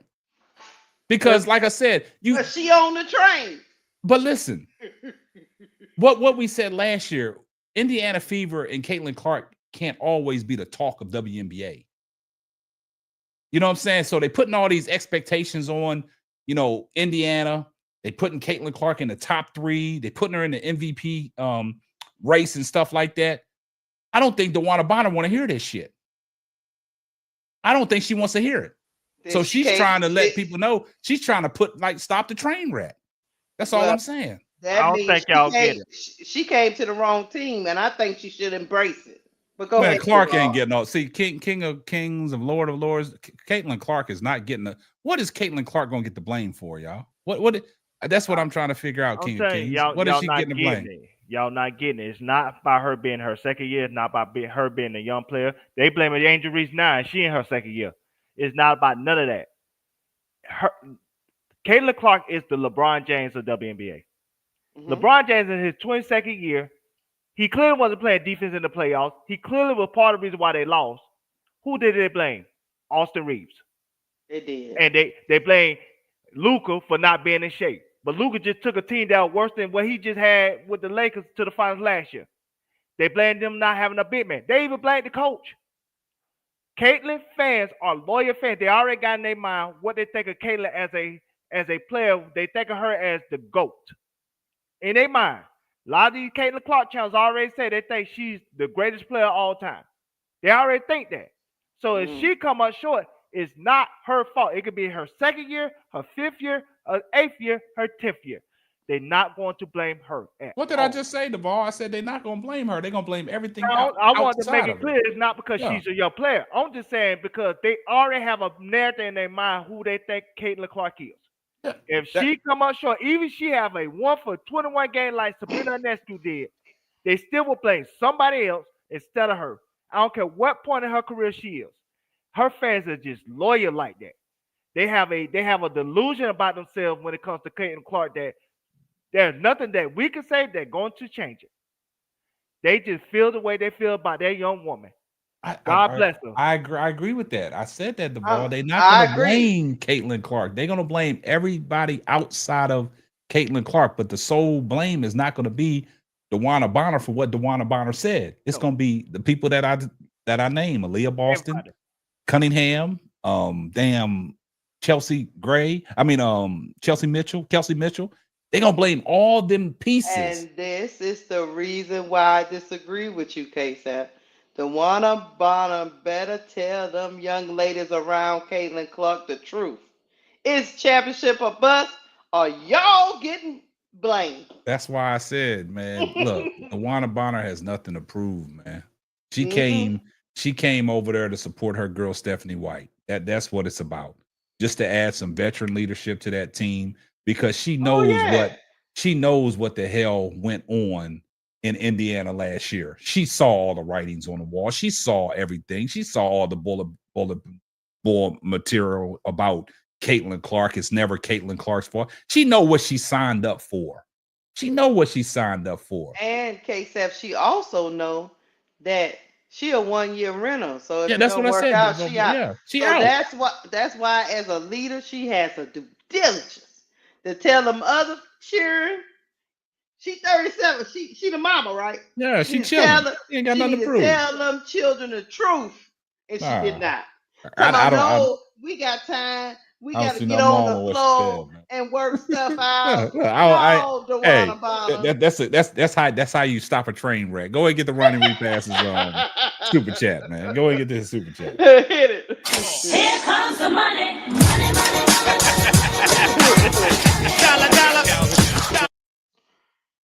Ryder repass 10. Thank you for $10 super chat. He said I'm off next Friday, and it is my birthday. Yes, this is a bribe. Man, well, happy early birthday, Ronnie. But look, check this out. I agree with everybody in the chat, man. I agree myself that it's championship or bust. But It the is. thing that I'm standing on, DeWanna Bonner did nothing wrong. That's all I'm saying. She did nothing wrong. I'm just saying. You giving up pass? I got. Yeah, it. I'm not. I ain't giving her a pass, Keith. I just said she ain't did nothing wrong, you giving man. the Slim Reaper a pass. Nah, she ain't did nothing wrong, man. She ain't got nothing to prove, man. She know what all comes with and what she signed up for, like you said. Do she? She know what she signed up for, man. She know how the We gonna fan find base out. she know how the fan base can be toxic. They gonna turn on her. She might start getting booing. They might start booing her every time she touched the ball. You know what I'm saying? So she was in the interview talking about, I've never been welcomed like this before by the Indiana Fever fans. Hey, I mean, even when I'm in Kroger, people come up to me. I've never experienced anything like this before in my career, and I'm just sitting there looking at DeWanna Bonner. I don't want to hear that foolishness, DeWanna Bonner. It is championship or bust. You better get them troops ready, because guess what? I agree with you. It ain't gonna matter to DeWanna Bonner, but them people that up under her that don't have a resume she has, they are about to be thrown off a cliff. Oh yeah, I by agree the with people that. fans. And what I just say before you started that, I said, man, she might start getting booed every time she touched the basketball. That's all I'm saying. But I still say that she said nothing wrong. I know that she's gonna get a lot of the backlash because of her comments. You know what I'm saying? Because then they look at it at the end of the season and they didn't make the championship. They're gonna go back on what DeWanna Bonner said. You know what I'm saying? And that's gonna make DeWanna Bonner be like, okay, that's gonna make her feel content. Because she's not adding no extra added pressure to herself. She's already a champion. But I understand that fan base is cruel, like Duvall said. They're not blaming Caitlin Clark for nothing. No. All the losses that they had last year that were to some fault of Caitlin Clark, they blame Christy Sides. Yep. That's all I'm trying to say. They still blaming Christy Sides. Christy Sides has been gone for months, and they still talking about Christy Sides. That's what I'm saying. So, look, if Indiana lose this year, they still gonna blame Christy Sides. I mean, that's just the reality of it. And the just other like thing- it's gonna be the other way around. Just like I said, if Caitlin Clark come up short, everybody gonna get blamed, but Caitlin. We already know that. But on the other side, Andrew Reed getting blamed for everything. Yeah. Kenny They're not Carter gonna left. blame That's Caitlin Andrew Clark Reed's for fault. nothing, man. They're not gonna, and it's unfortunate, man.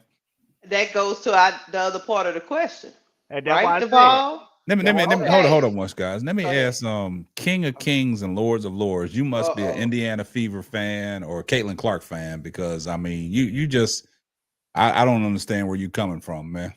If you can sit here and say that Caitlin Clark gets blamed, then I don't know. That guy delusional. I'm just gonna say it just like I- that. He delusional as hell, because just like I said, just on the other side, like I said, Camilla not reach her potential, Angel fault. Teresa T-Tune got fired, Angel fault. The hating behind females that got traded and kicked off the team, that's Angel fault.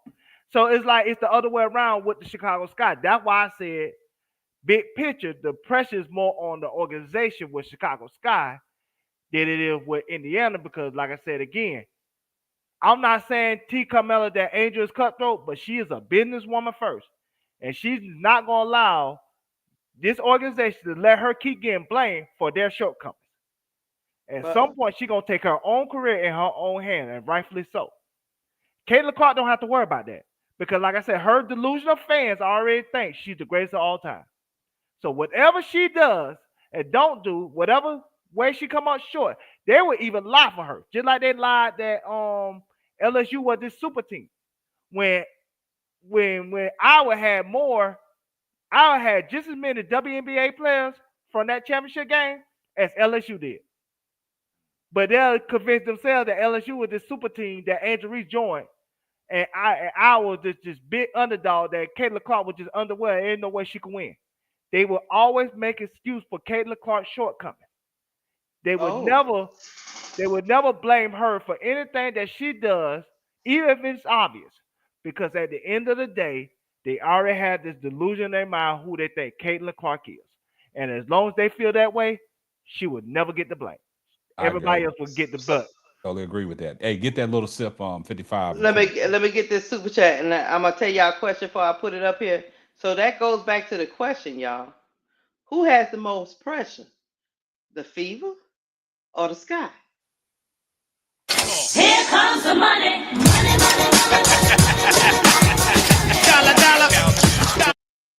Lil Sip 55, thank you for the $5 super chat. He said CC fans were mad for Natasha saying she wants to win MVP this season. They were mad. You know why I say that? Because, hey, so what you just articulated, Duvall, if the Sky go 0-5 to the Fever,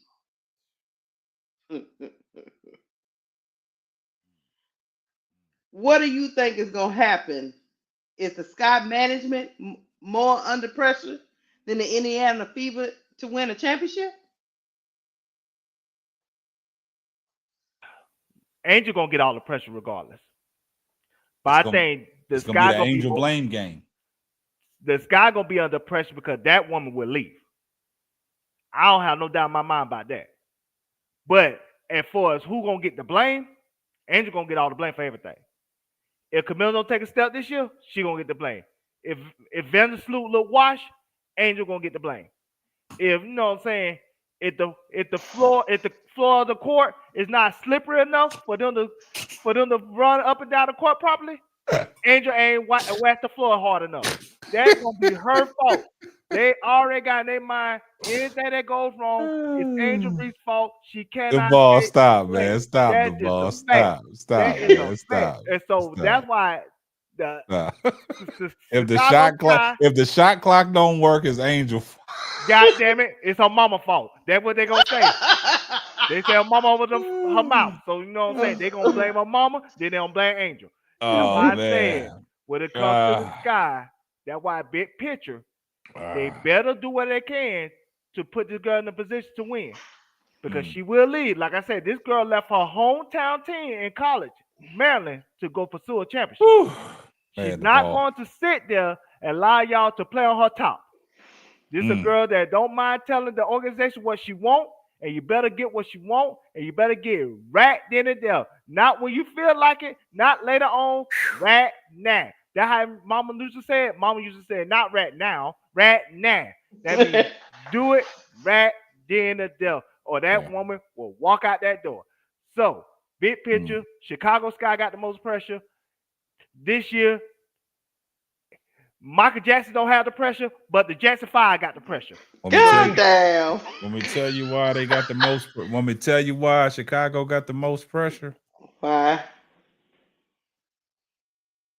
It's the Angel Reese effect, man. It's all about Angel Reese, man. To everything that Duvall just said, that's why they got the most pressure, man. Mm-hmm. That's why they got the most pressure. Because really, if you think about it, if Indiana Fever comes up short, ain't nobody gonna worry about it. They ain't gonna worry about it. That's why I not posed gonna the worry about question. it.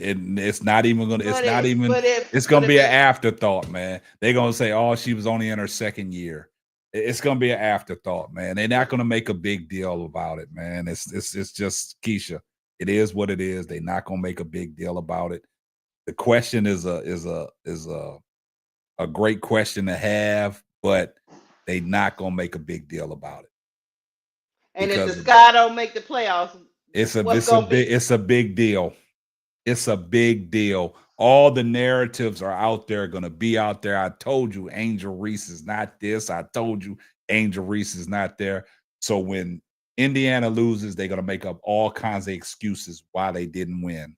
And Can I get in here real quick? Just hold so up. Hey, get this super Oh, chat. let's get the super chat, Ronnie. and then you can cook, Duvall. Okay, go ahead. Here comes the money.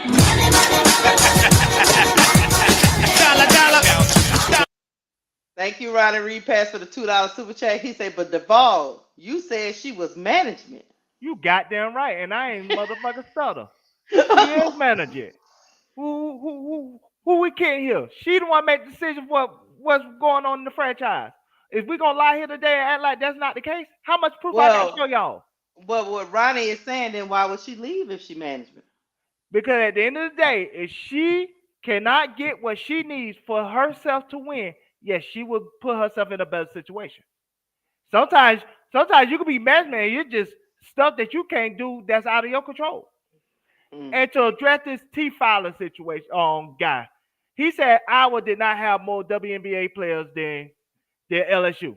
One, they had Kay Martin, Caitlin Clark, and Stuckey, who's gonna be a first round pick next year.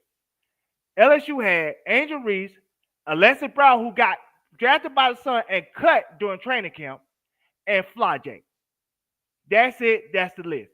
The score is 3-3. I know how to do math. My education did not come off of a cereal box. My education did not come off the Fruit Loops box.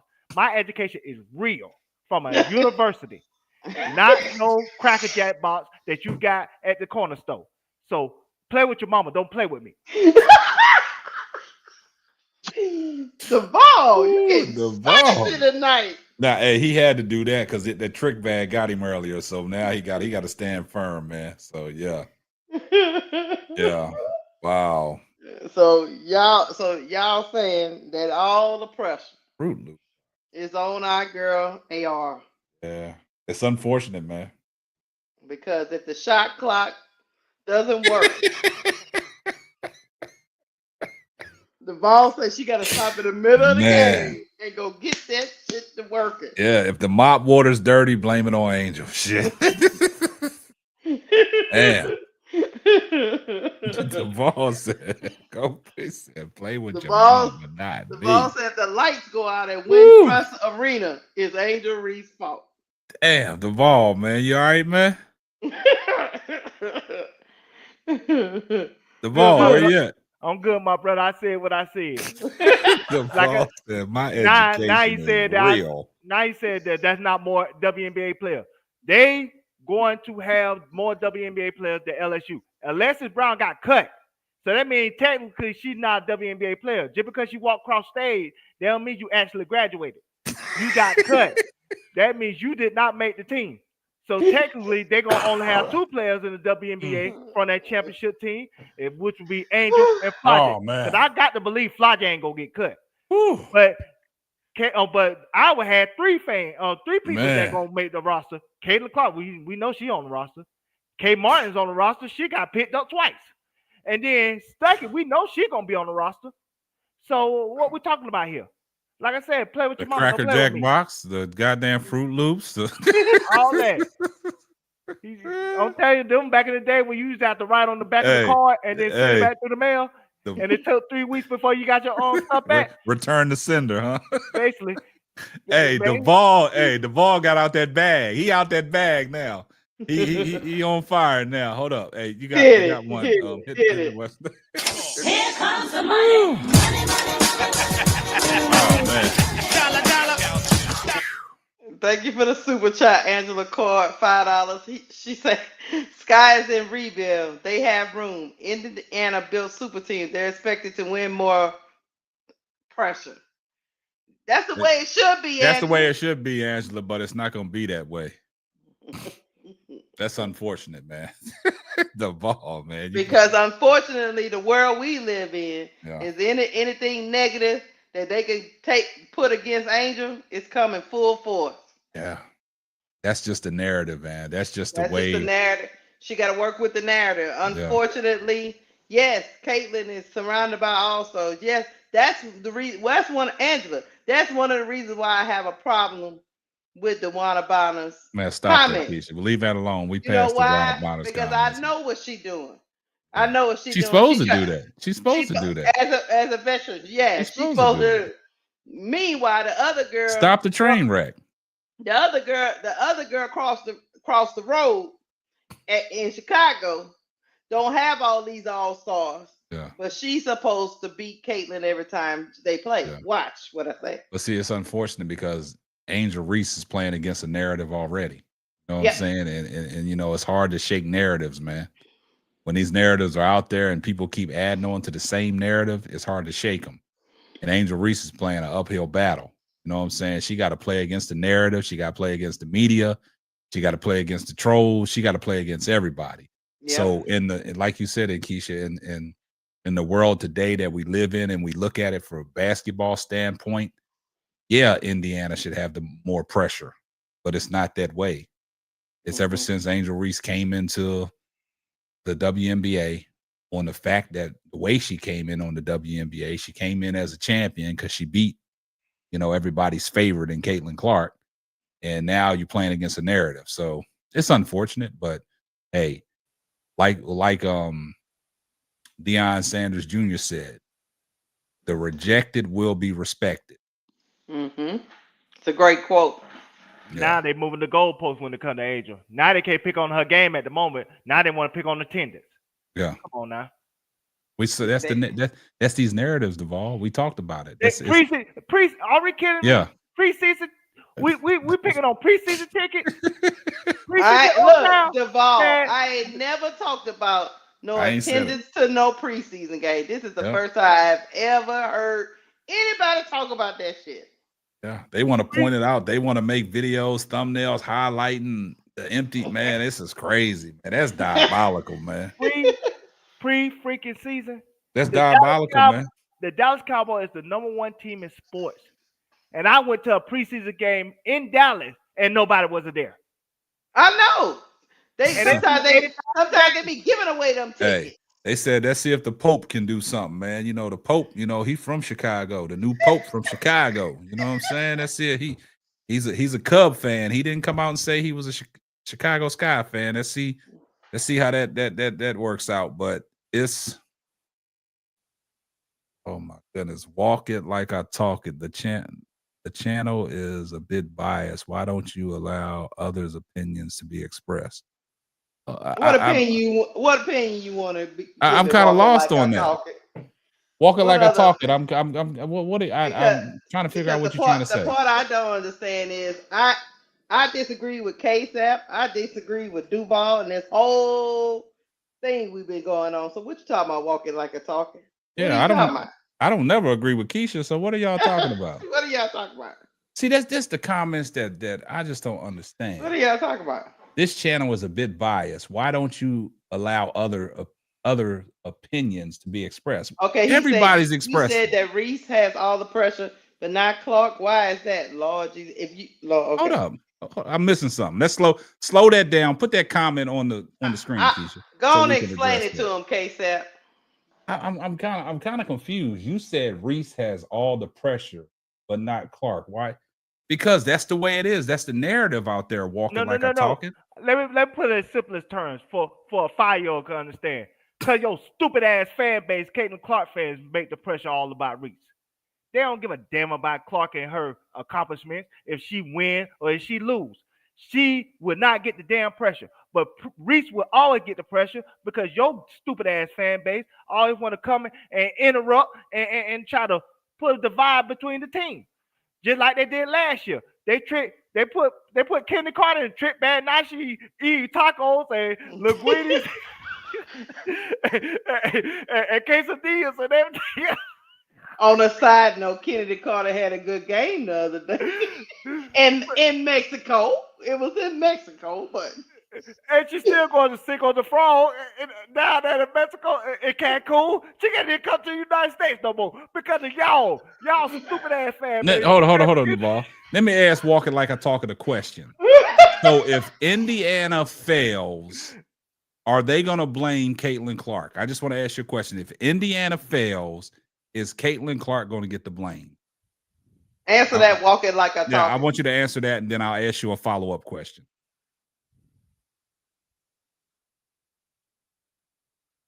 See, this is the stuff that I'm talking about. Look, see. Now we got crickets. Caitlin Clark has a team full of all-stars. See, Keisha, that's what I'm talking about. We got crickets now. If they don't win next year, Walking Like a Talking, you going to blame Clark? He said if Indiana fails, Clark will get blamed and other people as well. Did Clark get blamed for anything last year? How about this, Walking Like a Talking? We're going to clip this. And at the end of the season, I want you to remember, because we keep receipts. Hold up. Yeah, there's a call in. Hold on. Give me a second, man. Let me put the call number. Let me get the phone. Hold on, just one second. Give me a second. Give me a second. I'll give you the second to get the phone up, Dave. You want to call? They call us. They call our fan base the Slows. That's what the Caitlin Clark fan call us. See, we call them the KKK clan, but they call us the Slows. See, they think we're slow as if we didn't see she had a bad playoff last year, but she didn't get no blame. We blamed it on Kelsey Mitchell because she had a bad one too. And we blamed it on Christy Side because she can't make adjustments. And we blamed it on Aaliyah Boston because, like I said, she's out of shape. I don't remember them saying anything about Cece. I don't remember. Zero. But they say she's the reason why they got to the playoffs. Because they were 13 wins the previous season. She helped them to get to 20. Walking Like a Talking. We not saying you slow. We about to get the number together so you can call up here and express your views. All we saying is, well, from what we see, it looked like I didn't hear too many people drag you. I'll give it to you like this, Walking Like I Talking. Like Duval said, LeBron and them got put out the first round. I heard a lot of things after they got put out the first round, but I ain't hear a whole bunch of the LeBron stuff. I heard about Luka being out of shape and his defense. I heard about Austin Reeves being a no-show. I didn't hear nothing about LeBron's defense being not up to par, even though you can't expect that of an aging player. But you didn't hear nothing negative about LeBron trying to get right, Duval, about him trying to get his. He the one reason why they had the coaching change. Yep, that's his coach. But I heard them talk about JJ Redick and how he didn't make adjustments like they thought they should. But I didn't really hear a whole bunch of LeBron is the reason why they lost. Nope. They blamed on Austin Reeves. They blamed on Austin Reeves. They blamed on JJ Redick. They blamed on lack of big man. They even blamed it on Rob Pelinka for not getting a big man after the trade deadline. Yeah. No LeBron James hate. They let LeBron James come with that fake ass injury, talking about he hurt his knee in Game 5. You see, it's so funny when he's not having a great series, he come up with these mysterious injuries that his fan base let him get away with. Man, stop that. Stop that. That's true. You feeding that LeBron narrative too. That's All true. right. Hey, put the call in Look. number up there, Keisha. I got it. Look, I like LeBron. I do. I was just saying about the See, when LeBron gets hurt, everybody think it's a fake injury. Just Uh-huh. because he's been Superman all his career. You know what I'm saying? So and me personally, I'm not gonna say he was hurt or not, because that I ain't no doctor. So if he say he was hurt, he was hurt. I'm just saying I didn't see a whole bunch of because I didn't seen them tell people, yeah, this person over here. I ain't hear all that. I just heard Austin Reeves. I heard Luca. Maybe this the reason why I heard it all series long about LeBron defense, letting Julius Randle get what he wanted. Maybe the Dallas bad defense. All but that. did they blame him, Casey? Oh yeah, everybody blames LeBron for everything. He ran out of gas in the fourth quarter for 2 straight games. He didn't score in the fourth quarter. That's blaming. LeBron didn't step up in the fourth quarter. All right, now the call-in line's there. Let's go. All right, hold on. I'm trying to see the schedule for tomorrow. Why Bro Gad cussing me out in the chat? Oh, where Bro Glad at? Where Bro Glad came up in here? No, he cussing me out in the chat. He said I respect but I don't respect you. What kind of shit is that, Bro Gad? Bro Gad, man, what's up, my brother? Long time no see, my brother. You get mad? I ain't say shit about Miranda Maverick. You know that's his trigger word. Oh, no one blame Aaliyah Boston in the player. She was the FIBA best player and the second best player in the series after Alyssa Thomas. Okay. Okay. Go ahead. I see you. Hey, tell Walking Like a Talking, that number's up there. You can go ahead and call in. Look. We gonna say I keep receipts. You clipped it? You clipping him? Yeah, I keep receipts. Let's see who get blamed if somebody go 3 for 22. Let the blame game begin. Hey, we're Walking Like a Talking. He left. He probably running off. He don't want to talk to K-Set. He was just talking. He was talking a whole bunch of mess. Dang. All that. Most of the time. Understand this man. This man, he's spazzing out. He's spazzing out for Bro Car. He said FI timeout and everything.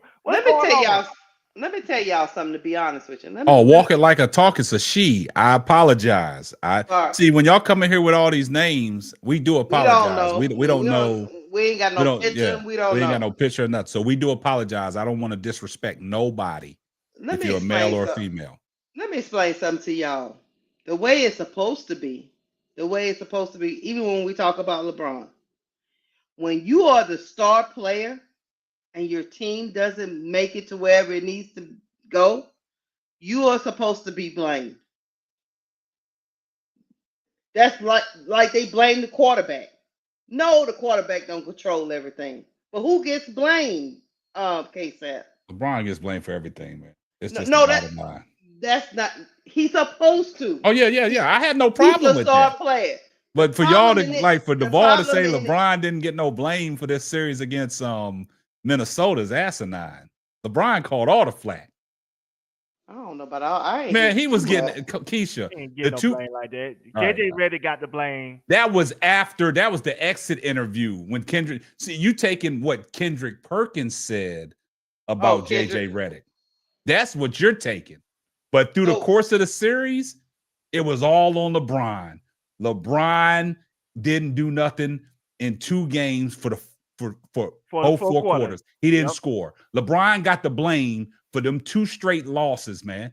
So you get 2 straight losses, that's damn near the series. LeBron was getting blamed. He was getting blamed for his defense, but a lot of people said if it wasn't for LeBron's defense late in the game, the Lakers wouldn't have had a chance because he was the only one playing defense. Yep. Austin Reeves was out there getting torched. Luca was getting torched, right? Luca was all late. Exactly. So when I'm saying, like Keisha said, all-star players should get the blame. They should. But in this situation, when it comes between Angel Reese and Caitlin Clark does not get the blame. Right. Angel Reese gets the blame. Trying to say. That's all we're saying. Especially when you bring in your own coach. You see what I'm saying? Yeah. I'm gonna tell you how protected they is of Caitlin Clark not getting the blame. They blamed her injury for her not playing well, and they even blamed Alyssa Smith for throwing the series. Yeah. Said that she was playing for the other team. She'll play for the other side. And then they blamed Caitlin Clark for not having her legs up under her when the season started. See, that's what I'm talking. They gave her all the excuses. Look, I come back to the middle, Miss D. Braun did get blamed. He did. I don't know about no faking no injury though. This is what I'm gonna say this about LeBron, and I'm gonna leave it alone. And we're gonna come back to Braun did get we got a blamed, call. And I think. Hey, you on the line with the full court trio? Who we got? Hi, good evening. Good evening. Can you hear me well? Yeah. Yes. Yeah, this is Walk It Like I Talk It. Oh my! Hey, I this voice sound familiar. We're not walking like I talk it. Go ahead. This voice sound familiar. She tried to cause some controversy last year. Go ahead. We know who you are. Walking like I talk it. Go ahead. For having an opinion? Haven't you been on this show before? Yeah. Haven't you called in before? Yes. And that's why I said the voice sound familiar. You caused controversy last year. Go ahead. Okay. Go ahead. Okay, whatever. My opinion about what you guys and that guy Duval, you're mad disrespectfully. Not because somebody have a different opinion to yours, mean you have to call them dumb and stupid and you're educated and that means they're not. I don't like that. I don't like that vibe at all. I apologize if it came across like that. I ain't called nobody dumb or stupid. I said your Caitlin Clark. You sure did. Caitlin Clark fans called us the slows. That's what they call us. They call us Angel Reese fans the slows. That's what they call us. You blame your Caitlin Clark fan. Don't blame me. Blame the Lord. Because they oh sorry. No, I'm saying your Caitlin Clark fan called us Angel Reese fans the slows. That's not me calling y'all slow. That's not me calling them slow. Who is it there? Who is it there? If they say, okay, all black people are stupid, are you going to just say, okay, you're going to fit yourself in that all black people are stupid box? You're like, I'm black. How do we get black people? Let her finish her take. Go ahead and finish your take. Walking like I talk. Hold on before she finish. Hold on before I finish. Before she finished. Why does everybody believe Angel Reese only got black fans? Why did you bring up race? Walking like I talking? No, because when I just went to an Angel Reese game and it was more white people than blacks. That's not what I meant. He said, Duval, Mr. Duval, he said that all Clayton Clark fans are dumb and they're slow. So I'm saying, if somebody said that all black people are this or all black people are that, can you put everybody in one box and say that this is the group? Some Caitlin Clark fans probably annoying, probably racist, probably this, but not everybody. I'm sure not. Okay. I'm black. Okay, I understand. So let's get to your point. Let's get to your point about you said opinions. Yeah, the point you guys are saying that Angel Reese, she's gonna get all the blame. They're gonna blame her for. They're gonna blame Clark. She's definitely gonna get. So you guys, 1 second, please. You guys said that she's a loser. She's always been a loser. You guys say that on the panel all the time. She's a loser. When did we say that tonight though? See, you're living in the past. No, not necessarily. That's stick but with you what always call her. She has a lot of pressure. She has to win. Okay, I think she has to win. That's what you think. That's you thinking this way. But the question was, she don't get the blame. Every time they lost last year, and it could have been some reasons that they lost because of Caitlin Clark, but she never got the blame. Everything was blamed on Christy's sides. When she had turnovers, I was like, oh, what is she doing? Like, that's you. That's you coming from what you're seeing and what everybody else is seeing. But just because she had them turnovers, she still didn't get the blame. That's all we saying. We understand what you're saying. She doesn't. I don't know where you're getting the information from, though. It's right in front of you. I don't. You go scour the internet. Have you heard one negative thing about Caitlin Clark and her losing in the first round and getting swept? Have you heard one negative thing about her as a player? Where did you hear it from? Walking like I talk it. Okay, if okay. Now see, if don't use the word if. Oh no, I asked you a direct question. She is a franchise player. Angel Reese is a franchise player. LeBron, although he's 40, he's a franchise player. Kobe, all these people, when you lose, everybody looks at who goes first, the coach and then the main player. They're gonna blame Clark. They never You blame guys- Clark. You keep on saying that's how it should go, but she never got the They blame. didn't blame her last year because she was a rookie. See, But there you go. See, you moved the But they goalpost. blame Angel Reese. But they She was a blame Angel rookie. Reese. for everything. They blamed Oh. Angel Reese for everything that Chicago Sky went through. Teresa Weatherspoon got fired. Angel Reese. Angel That's Reese was the Kennedy blame. Carter? No, they didn't blame Kennedy Carter. Maria Mary Another? leaving the team. They That was blamed Angel Reese. Reese. You just Special said it, treatment. walking like That I was talk it. Angel Reese fault. They didn't blame Caitlin Clark because she was a rookie. That's moving the goalposts. Angel was a rookie too, but she got blamed for everything.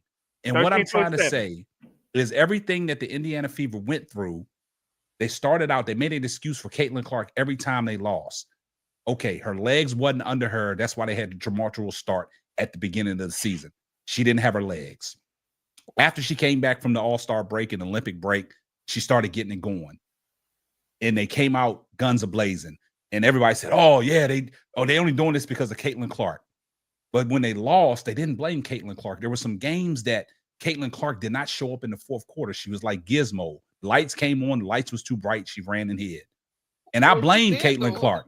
I blame Caitlin Clark, but nobody wanted to blame Caitlin Clark. And to Keisha's point, when they lost in the playoff, when they lost in the playoffs, Caitlin Clark did not get no blame. It was Christy Sides. Fire the coach. Rightfully so, but who is the they? YouTubers like Nick Talk Hoops and Adrian Ross. That's No, the whole media, the whole mainstream media, when they talked a little bit about the yes, ma'am. Where you been at? You ain't been under a rock. Miss Walker, I can talk it. I can tell you, it's a lady named Sohee from WNBA Ringer. Did not blame Caitlin Clark for nothing. I can name what's the lady name that also covers the WNBA? Christine Brennan did not blame Caitlin Clark for nothing. And she even had a conspiracy theory that these and they poked in eye on purpose. Yeah. What kind Nobody in mainstream media blamed Caitlin Clark for none of the losses, man. They praised Caitlin Clark. Oh my! She did poke her in the eye on purpose. See, there Your you go. hands don't bend. There if you you're go. playing basketball, if you're trying to block a shot, are you gonna block it downward hand?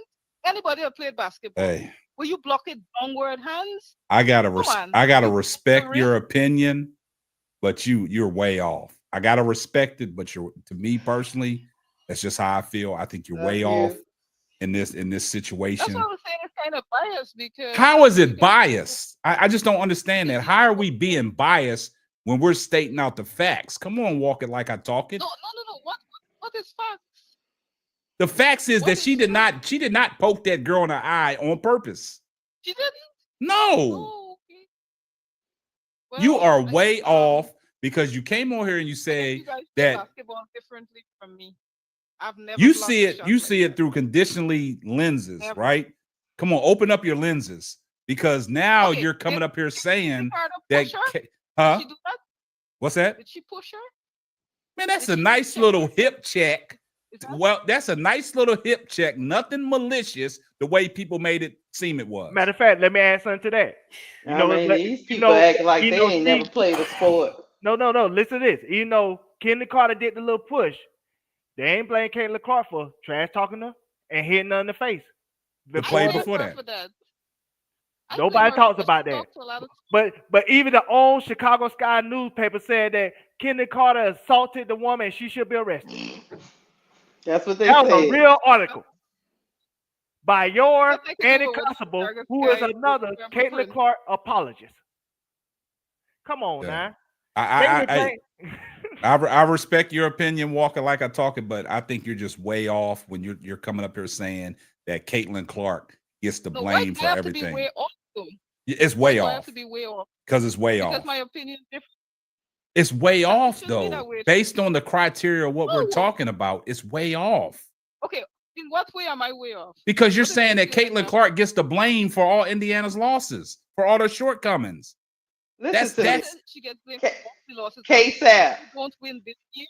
If they don't win, she's definitely gonna get blamed. No, listen. You went back and said the reason why she didn't get the blame last year because she was a rookie. Wasn't Angel Reese It a was no rookie? expectations for her to win last year. But hold up, wasn't Angel Reese a rookie? Why was she getting the blame? And she's just a rookie. Why was she getting the blame? What did she get blamed for? She got blamed for what? everything. Every single Wow. Oh thing. my goodness. There's a WNBA ringer was so biased towards Angel Reese. She said Angel Reese teams was in on her getting the double streak. They said that. That was an actual quote. They was And they blaming still around Chicago Canada. for losing because of the I have a streak. question. Go May ahead. I ask a question kindly? Mhm. We're all black people here, everybody. I'm assuming ma'am. everybody. Okay, is there anything in this life that you can get or should get, but you're denied of it because of your race? Is there any job that you can apply for and they're going to say, no, we don't want you because you're black, regardless of your qualifications? Is there anything in this life that you can achieve but is being denied by somebody else? What does that? Are you asking, have we experienced this in the past, or because No, what I'm saying is that how does this correlate You to got- Angel Reese being blamed and Caitlyn not? How does that correlate to that? because you do. no, Let me I explain. think some of I- you Reese fans, they think that Oh. Clark, she's only getting the accolades and all of this just because she's white. No, it has nothing to Some do say with they race. think that Nobody she said that. has, You know what? seems that I way. would Is there say anything this. that Reese has that Clark has that Reese can get? She was at the Met Gala. This couple has days nothing ago. to do. See, you that's why I'm saying it's way off. You're going somewhere that you don't need to go. This has nothing to do with race. Don't make it about the race. Let We're me- talking let me say about the this. blame. That's all. Let me say this. When it comes to Kayla Clark booming popularity, partly was because of that she's white. moment. Because of the racial aspect Because of it. what? That's why there's a lot of conservative channels that talk about Angel Reese and Caitlin Clark. Let's not act like that's not a factor. So But those what kept those victories, fans there they is have- her style of play, which is revolutionary in the women's game that wasn't there previously. But Right. initially, reason why she got a lot of those fan base when it went from the South Carolina game when she only had 5 million views to when after that, you know what I'm saying, LSU game, now all of them views is 10 million and up in college because of I saw hey, that on that X moment. a few That years moment ago. matters. I was for Reese. I was like, oh, she's cool. And then I watched her on the Breakfast Club. I was a Reese fan. Then I saw the highlights for Clark. I'm like, wow, she can really play. Like, look, she's hitting far. That's the reason I became a fan. That's it. No other I reason. respect that, but She's don't not try to cute turn it girl into a in the world. race thing, though. The question was about blaming and the pressure. You know what I'm saying? Yeah, we weren't talking about race. We were just talking about the way the media portrays each player. Okay, why would she not get blamed? Why? If in the finals she shoots 2 for 30 and they lose and everybody else did their part, who's gonna get the blame? They're like, it's not Caitlin's fault. I mean, I understand where you're seeing it from, and that's how you're supposed to see it. But they're not going to see it that way because the narrative is already out there. Caitlin Clark is not going to get the blame because of the team that they put around Caitlin Clark. They brought in all these people that we've talked about that are so-called could be Hall of Famers. And if that team is not successful, they're not going to blame Caitlin Clark. They're going to blame everybody else outside of Caitlin Clark. Say again. I'll call back at the end of the season. Okay, yeah, we're gonna clip this one too. We're gonna clip this one too. Yeah, we got you walking like a talking. We got you. Well, Well, we respect you, and I appreciate you calling in, man. I do appreciate the support, though. Thank you, guys. All right, I want to apologize for the misunderstanding. If you think I was calling y'all slow, I said your Caitlin Clark fans called the Angel Reese fans the slows. That's on Twitter. I ain't made the rules. You're what did you say? Something about you're college educated and not like you didn't Nah, get it. Oh no, see, don't take that for how he said it. That was a joke. That was a joke. I just said I don't get my college education from a cereal box. That's all I said. Yeah. That's all I said. I ain't get it from Fruit Loops. Don't take it personal. All right. But I'm still here. I still Okay. listen to your show. I still like Man, I know. That's why I said, man, you sound familiar. I said she's been on the show before. The voice, I called on to the I'm voice. always here. Yeah, I know you are, and I respect it. And I respect the support that you have for us, man. I really do. I didn't get my education from Hooked on Phonics worked for me. I did not. Oh I did not. Lord. You see how he do? All I right, Walker, did like I not. talk. Appreciate the We call. gotta let you go, baby, because this All gonna right. go on and on. Yeah. All right. All right. Duval. That was a pretty good call. That was, Oh, there's another one. see, why are we open the phone line? See, you on the line with the four chord trio. What we got? Hello? I got my education from a Cracker Jack box. Bro Claw. Claw, turn that sound, turn that feedback down, man. I know you got listening to my us. education from Hey, a Cracker Jack box. Brother Claude, you got to turn that feedback down, man. Yeah, you gotta he don't even hear. He don't even listen to I us, only man. went to the 3rd grade. It's down. I got my education from the Cracker Jack kid box with the little seller. It's Unc, guys. It's Unc. He's on the line. Yeah. And I got it with him holding that stick with the bag in it. Yeah, I got one of those. And I'm going to tell every single mother jacker up in here that Angel Reese Bro Claude, man, gets the goddamn plane for every single thing that happens. The fly got smashed on the window by the drunk with the bottle. Angel Reese was there. That's why he was there. Somebody slipped on the stair of the stadium. Angel Reese was there. They came to see her, and she couldn't even clean the floor. I don't know what the hell anybody would call up here and act like that Caitlin Clark is their silver lining for the WNBA. Whole purpose of promotions, machinery, and the condition of the WNBA right now is because they're behind their white Jesus. I said it. I ain't on a panel. I ain't gonna be on the panel the next week. And I'm in my feelings. And I'm gonna tell you, there is no other than Angel Reese, and she is one of one. God damn it, I'm gone. Damn, he just hey man, Bro Claude just hung up on us, man. You see how he does us on the panel? Bro Claude sound like a drunk Jim Rome. Man, this cat did not come up for air, man. Hey, I'm gonna tell you how bad. Keisha, we was talking. He ain't even pay attention to nothing we said. Nothing. He just kept rambling. I'm gonna tell you how bad Angel Reese get blamed. For remember Isabel Harrison in her last press conference, basically said her ADP, own black was a fan mic drop. Jumping on her. Who do you think she was referring to? She wasn't talking about Sky fans. She was talking about Angel fans. They blame her for that. They dragging Izzy Harrison online right now. See the problem I have. See, Duval, you come up here. It's a lot of confusion on here, man. What's the deal, Duval? What they got against you, Duval? You. I just said what I said, and then you got Bro Glad, you know what I'm saying, talking in hot twat and all that. You know what I'm saying? He'll be all right, though. They only here to cause confusion. Like Duval didn't call, man. But you know what I don't understand, K7. Maybe you two gentlemen can help me understand. I can't help you. Why, if we just tell you the truth that the girl gonna get blamed, why can't y'all just say, yeah, she is.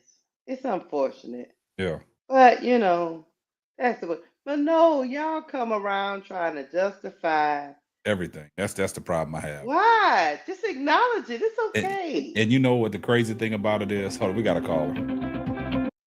You're on the line with the four chord trio. Keisha, address the caller. What's going on? Hello? Hello? This ain't the Simpsons. Stop prank calling us. Yeah. All right. Hello? What we got? Hello? Hey. This ain't the Simpsons, man. Stop prank calling us, man. This is what I will say, Keisha. And it's crazy. I want to put this out here because I don't want nobody to to misunderstand where we're coming from. Right. We value everybody's opinion in the chat. It ain't like if you have a certain opinion that we just gonna jump down your throat. Your opinion is your opinion.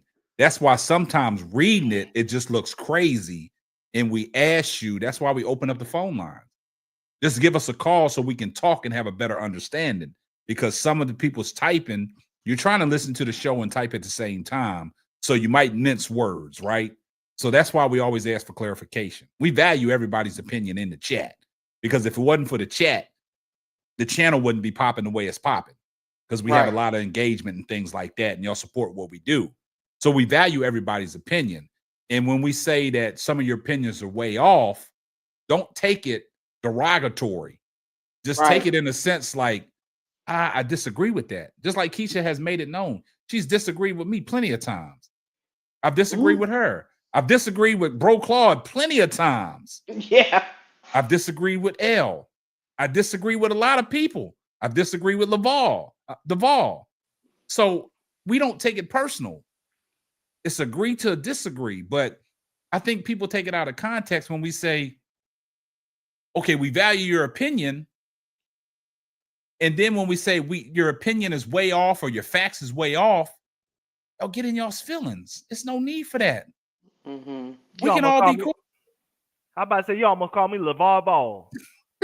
Yes, you did. Yes, you did. You might need to take your education off that cereal box. Well, shit. I told you I graduated from summer school twice. I mean, shit. I mean, it's, you know, you shit. just went there for the free meal. That's all the free lunches. Shit. You know what I'm saying? You know, we ain't eating in the hood, so we used to get free lunches anywhere. Just like you said, just because I walked across the stage don't mean I graduated. Nah. Shit. You know what I'm saying? Shit. So, I mean, you know, it is what it is. Like, that's what I'm saying, guys. Like, there's some like funniness in comedy stuff in what we do, but we also know how to be serious. So everybody that's in the chat that's making these comments and their opinions, I mean, we respect it. But sometimes when we open up a phone line, we just want to hear a different aspect on to clarification on what do you mean. That's why I was asking Walk It Like a Talk It to call up. And Walk It Like a Talk It, I do apologize for, you know, addressing you as a male and you're a female. And when you came up on the panel, the voice sound familiar. Okay, I've talked to this person before, so we apologize on that. But your opinion is your opinion. That's how you feel. But, you know, it's like when we say things, sometimes you just got to respect what we say. You might not agree with it, but hey, it is what it is. But I respect everybody's opinion. But sometimes your opinions are not facts. Sometimes facts can be opinions. But I will say this about this panel. If you come up here and you start off your soliloquy, Keisha, you've been hanging around Stephen A. too long. With the narrative that you heard online being pushed, you messed up. Yeah. When you start off going, you know, it's just, you're talking about all the black people. That's a narrative. We were talking about basketball and whether star players get blamed or not. And somehow we get back to race. Why? Because y'all assume y'all see my black face up here. You see K-Samp, light skinned one. You see Duvall's logo. You hear Duvall's voice. I know I'm intimidating. And you assume we're going to pull a race card. And that's not what we was doing. And we were talking ball. That's why I say the narratives that have been put on these people out here in YouTube land, they don't even know they parroting the same shit over and over. We're not talking about that. What's up, L? We were talking about star players, how some star players get the blame and some don't. See, one thing about me, I can tread lightly. You know what I'm saying? I don't want to come across as one of those that think I know everything and I'm right about everything. That's why it's always good to have people on your panel where they can check you. You know what I'm saying? They can put you in time out there for a second. Be like, nah, Fuck that K-Stap. Nah. Just like when I was talking about DeWanna Bonner. You see Keisha giving me pushback. Did I feel any type of way? No. We kept the show moving. I said, well, Keisha. And the reason why I brought that back up, because it leads me into, I'll say this real quick and then I'll come back. Mm-hmm. It leads me into, I was telling you about Oklahoma City. Front runner all year long. That veteran leadership in the locker room to get the guys under wraps when the stuff starts to fold, because Denver jumped in that ass in overtime. You see what I'm saying? Mm-hmm. Now Denver goes up 2-1. That's what I was talking about, DeWanna Bonner. It's just a veteran. It's certain things that veterans say. That's why I said I had no problem with what DeWanna Bonner said. And that's why I said. What's that in your hand? It's to hold my wrist when I have it on. Oh, that's right, because you still got the carpal tunnel. Carpal tunnel. And I said the Bonner full of BS, but I got it.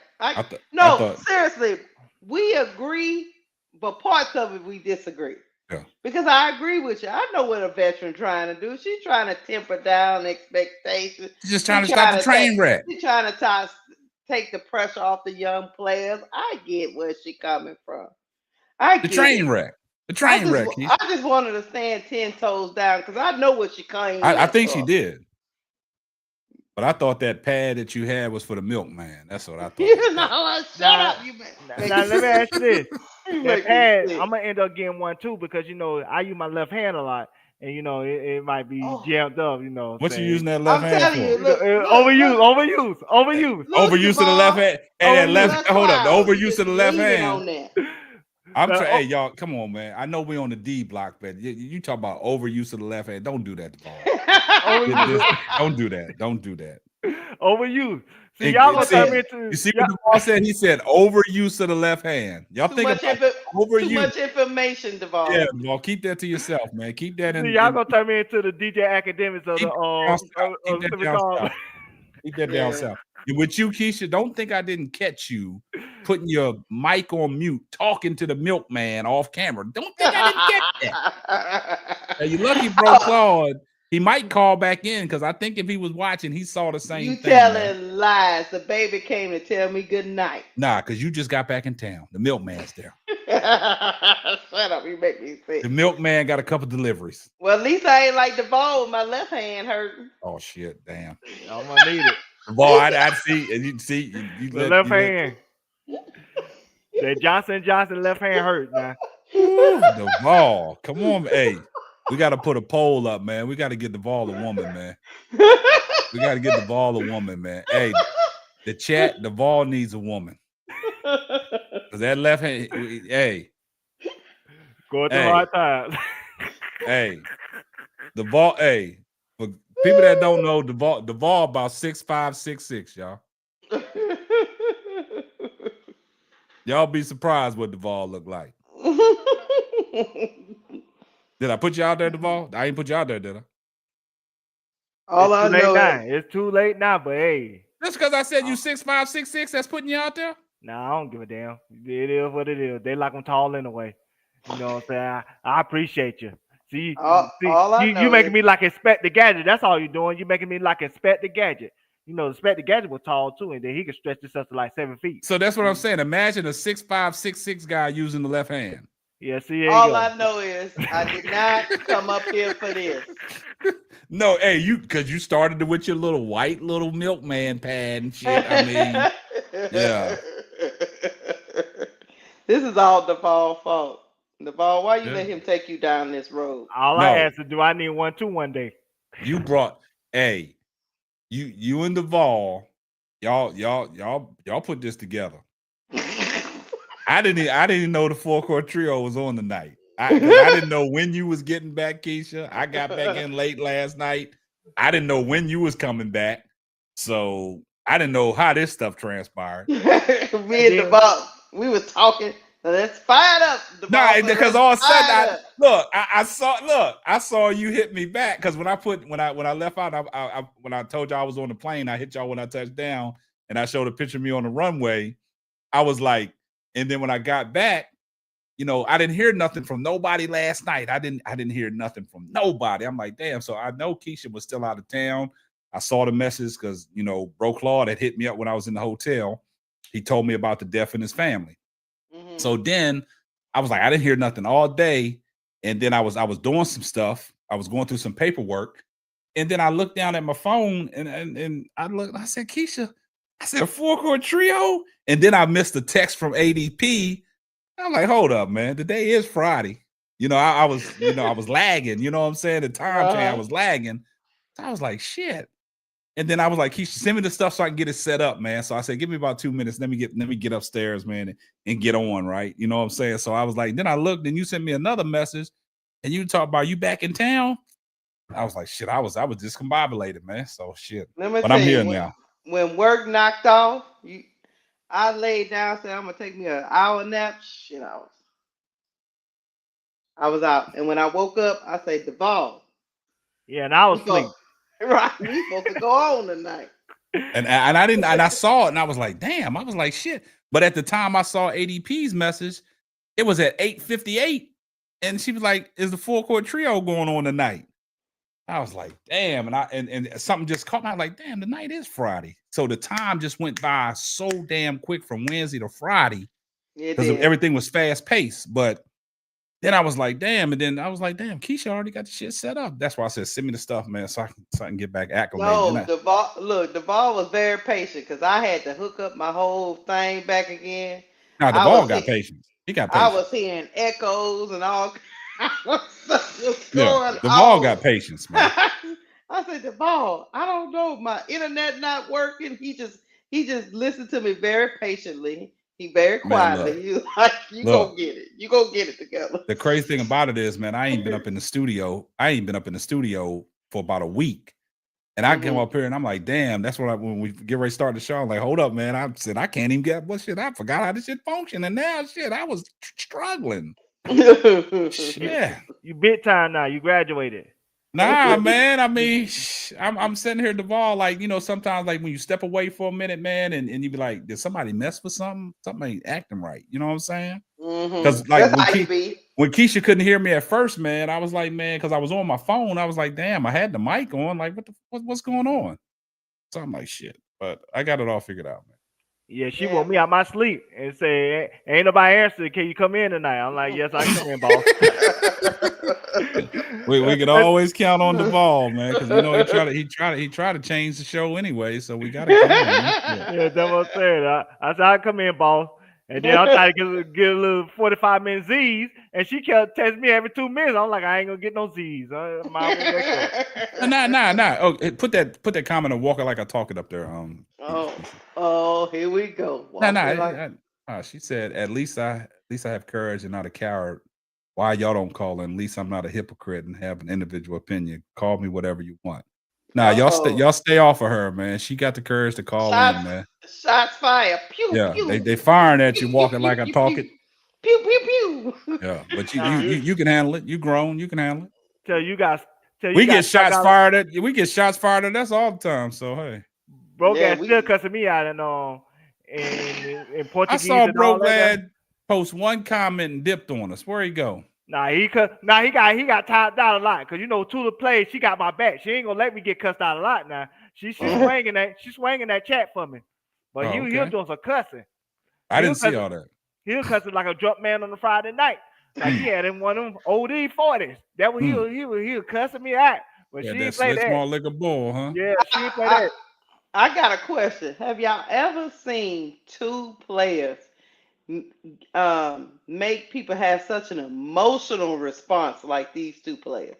Nah, I can't. I mean, it's like some. I've never seen it, but I can't get off into it. They lose reasoning. Sometimes you like, look, are you listening to what I'm saying? Yeah. I'm not being mean to What's her. up, L? And they like, no. You talk about our turnovers. Y'all hate us. Oh. Ronnie Repass, man. I know you want to call in. I know you itching. Because L, you must be out there driving somewhere. Yeah, probably is driving. It's not about basketball with those two players. It's more political than anything. Yeah. It's Republican and Democrat. It's racism versus, liberal and woke and all that stuff. It's a lot of other things that add into just being basketball. That's why they are two superstars like they are, because they represent two different things to two different people and two sets of people. That's just the reality of the situation. So it's just like that's why they always gonna be controversial towards each other. That's why Kathy Engelberg gonna always try to maximize on the ratings, because she knows that it goes beyond basketball when those two plays. Because like I said, conservative channels talk about them too. Yeah. All of, I mean, even like I said, Clay Travis and all of them, like they like Brandon Tatum and people that you don't think would even come across my timeline, but they come across my timeline because they mentioned their Angel Reese, or they mentioned Caitlin Clark, and they sucking the farts out of her, Caitlin Clark. But then Angel Reese, they feel like she the devil herself. So it's just like it is what it is. So it's just like we just gotta deal with it. But you know what's crazy? I will say this. Go back to what the Oh snap! Who called you it back? hey, you on the line with the ball? Who we got? Hey, how you doing, Duval? What's up, brother? What's up? See, this is like a late night show, like Keith Sweat, baby. It's like Keith Sweat, Keith Sweat do the Quiet Storm, and you know what I'm saying. And he got his own late night. He played the R&B hits, including his own. You know what I'm saying. We here, so you know what I'm saying. Talking like you walk it. R&B hits, including his own. What you got, caller? Hey, I was calling in. I like y'all. What you got, caller? Hey, you got some feedback. If you're watching the show, you You probably have to turn it down. Turn it down so a we little can bit. hear you. Did you? I did. Okay, go ahead. Yes, sir. You know what all started from?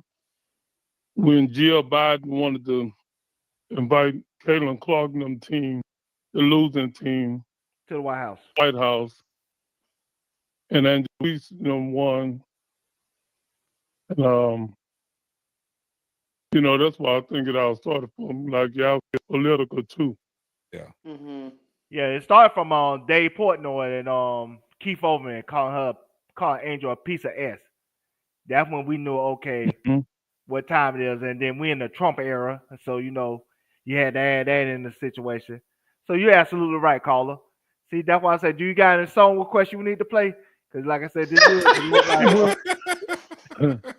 well, also with Trump, well, we got to know Trump is the scapegoat.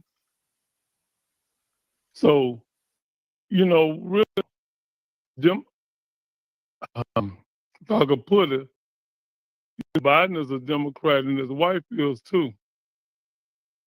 And, I'm not neither Republican or Democrat. For neither one of them, because neither one of them have done anything for our people, really. I feel like it's for us as our people to take care of each other. Like y'all doing, if y'all wouldn't be on the air and we had ESPN and all, the channels that they do, they'll control the narratives and the propaganda. Yeah, gotcha. I feel you on that. And with you all, and other media sites, like it's other guys that y'all got, I can't think of the other guys, a couple of more guys that used to be with you, KSAP. Mm-hmm. They got their own channels, and they be broadcasting the NBA and all that, and they do real well too. And appreciate that. I know Bro Claude ain't with y'all because he's deaf in the family. And like I say, man, if it weren't for you all telling the truth, and the main thing is the truth. Yeah, y'all get the truth out there. And I appreciate that. Hey, caller, it ain't too late. We can play your slow jams tonight. You just tell us what That song you boy- want to play.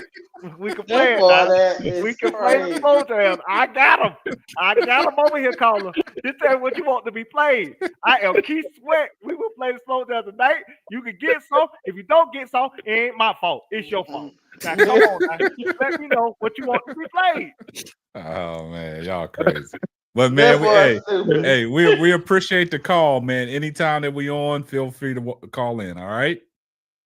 And how do I go about sending y'all anything?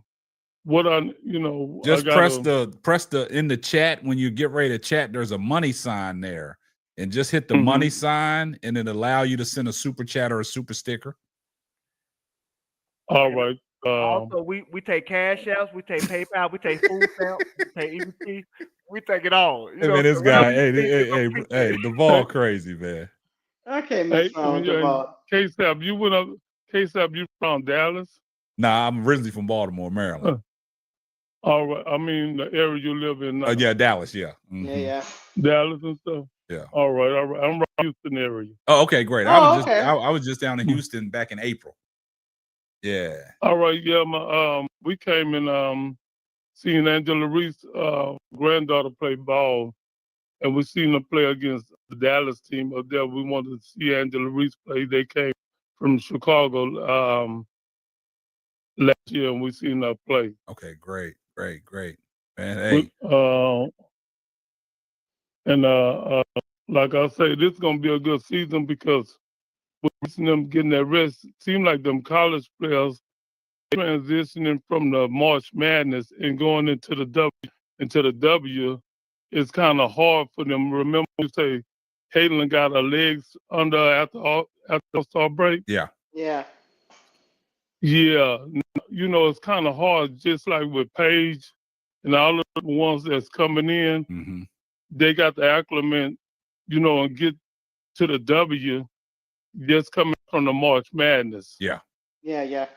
And they gonna be a little slow, but once that first year go by, they'll be better the next year. Yeah, I totally agree with that. Totally agree. And that 3-on-3 really got Angel really going, and then with Camilla going overseas, Camilla gonna be better because it look like Camilla is really into it, like y'all say, with them veterans that Chicago had last year. They was mostly against Reese, but now Reese them gonna look like, they're gonna be better now this year. Yeah, totally agree, man. Hey, we always appreciate calls like this, man. Appreciate it. But next time you call in, Duvall got some, things he want to fire up for you, man. He got the songs, man. But we do appreciate the call, man. Always stay in the chat, and we do appreciate you, sir. Thank you. All right, brother. All right, thank you. Y'all be blessed, and all three have a good one. All right, same to you. Okay, Thank you. Later. See, man, calls like that, man. I like calls like that, man. People tell us we're doing a great job, man. Yeah, we got it. Here comes the money.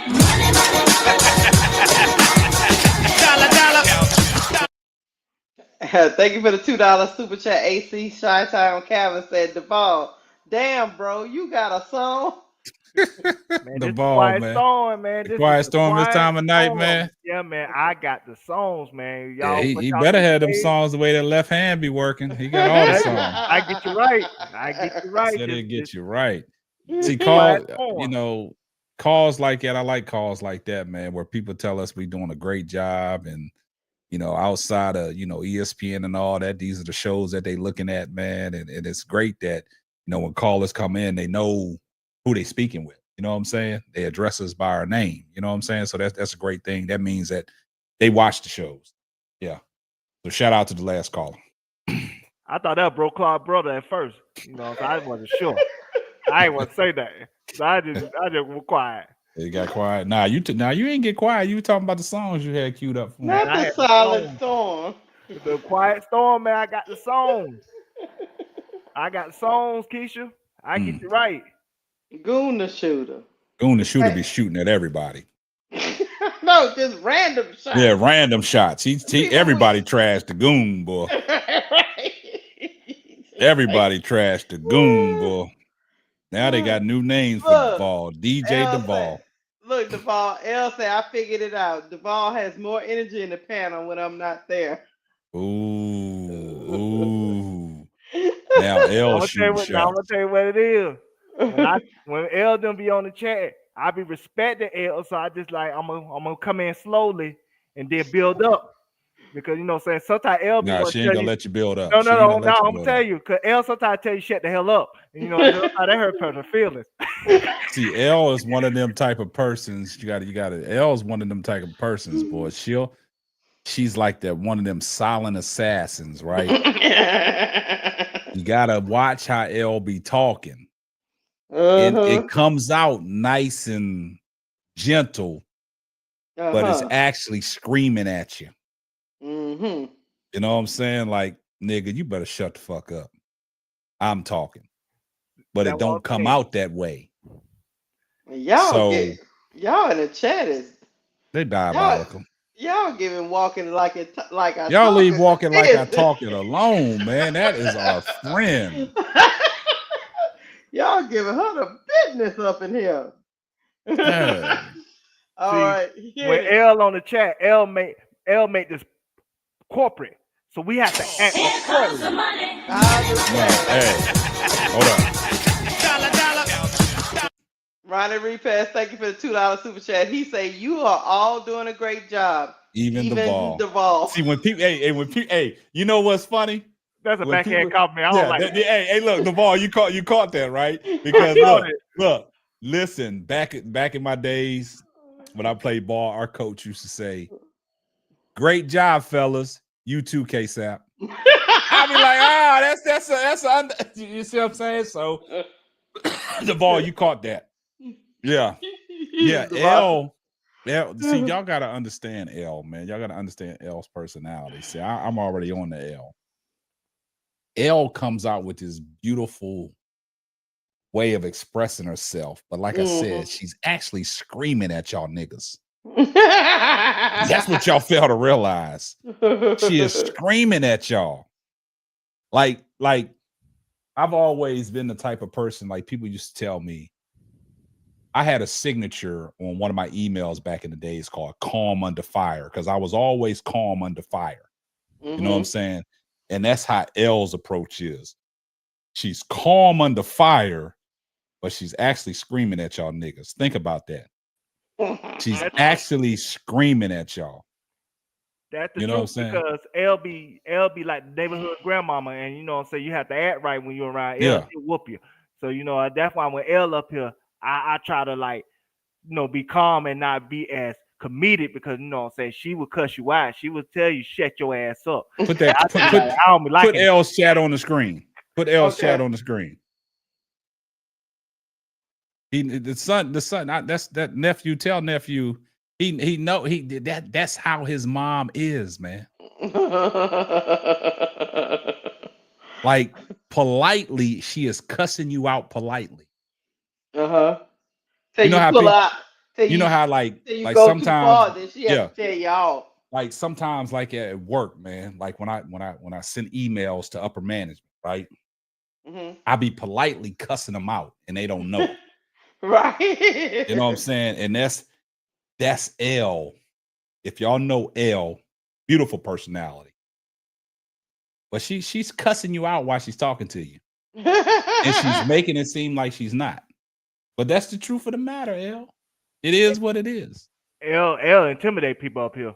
L even told somebody that their mama should have swallowed them. That what she said the other day. That what she said. I ain't said, she said. And so when she said that, I knew I had to shut the hell up, because you know what I'm saying, I ain't trying to get on L bad. She said she should have swallowed a whole. And Hold on. I missed that. Yeah, you missed that on Wednesday. L was talking to Missed all somebody that. in the chat. She said your mama should have swallowed you whole. Damn. See, I told y'all. See, I told you what don't come out in the wash will come out in the rinse, boy. L is diabolical, y'all. And she gonna get you. I don't know why they be playing with L, man. I don't know why they be playing with her. Look, the thing about L, she ain't gonna cut you from head to toe. She gonna start at your feet. She gonna cut your feet off first. She gonna cut your feet where you can't walk. And then she gonna come up to the midsection. Then she gonna take the torso. See, you describing L like she diabetes now. God damn, man. No, I'm just, hey, look, she diabetes? I just don't understand, man. Look, I just look this way. I know what I see and I know what I hear, man. Brad say, man, they were talking about people mamas and everything. Yeah, I see the thing about L. See what y'all don't realize. I peeped L when she first came on the scene, man. See, I noticed everything, man. I don't let nothing see y'all. Don't let the grays fool you, right? I see a lot. I hear a lot. And I say to myself, I know how people come across, man. And I had to, because at first I had to sit back and realize where L was coming from. L was coming from a great place, right? But the more and more I got to know L, the more and more we started conversating off scene and through text messages and phone calls. I understood where L was coming from. So I know them tight. I know them tight. L is the type of person that she's been doing this for a long time. She has rewards and achievements to back up everything that she talks about, right? And when Duvall said about the corporate side of it, she's a businesswoman, but she knows how to conduct herself accordingly. But at the same time, she is diabolical in the way she conducts herself, and you won't even know it. That's all I'm saying. She also Well, told Bro Clyde to shut the hell up too. That was I mean, she did that multiple times. So that's why I have to act different when L up here, because so we have to be corporate. You know what I'm saying? Like when we up here tonight, we gotta act like McDonald's. But when L up here, we gotta act like we at Nah, Maryland. see, a lot of people, somebody said L's intimidating. Nah, L's not intimidating. Y'all letting her, yeah. y'all letting her I don't know why they intimidate y'all. get. I don't know why. I don't know why they get intimidated by strong women. L probably has one of the sweetest personalities that come across the YouTube when she comes on these panels. You know what I'm saying? But you just got to listen to the way L You can't be talking conveys reckless herself though. and the way that she talks. You just got to pay attention, man. See, y'all don't make L out to be this intimidating person, because she's not. You just can't get reckless with your mouth and then with Yeah. with your Twitter fingers. That's all. Yeah, she's soft as cotton. Now you trying to get cussed out. No, I can't. It's not a fact about trying to get cussed out. It's the way I'm saying it, because I see a lot of people in the chat saying L's intimidating. Nah, she's not intimidating. No, L's not. L is soft as cotton, man. You're taking it as and looking at it as intimidation. No, she just knows how to conduct herself, because L has unfortunately been in this business longer than what I've been in, what Keisha's been in, Me what too. everybody on this panel's been on, right? L's been doing this for a while. She has the accolades to back up everything that she has come across and everything that she said, and she has, validity to what she says. She validates things that she say. Yep. So I don't think that comes across as intimidating. That's just a fact. That's just a fact. If you follow her on any of her social medias, you'll see all the achievements. You'll see all the sit downs that she's had with people in the industry, people in the podcast business, all the award shows and all that. You'll see where I'm coming from. So when you hear somebody like that that's been in the business for a long time and know what it takes to succeed, you don't look at that as intimidation. You can learn from it. Just because the way she talks, don't let her intimidate you. She's soft as cotton. Just don't take it in a way like, oh, L's intimidating. I can't come up on the panel because L's there. Nah, hell nah. Be yourself. L ain't gonna change me. We already know that. You heard that, L. You ain't gonna change me. First of all, you the boss, K-Sal. We the workers. It's a difference. And then L be coming up here and she be wearing these tank tops and all that. And then the simps be sending money. Say they sending money just for L. So we can't get them the money that they sending because they put it Watch this.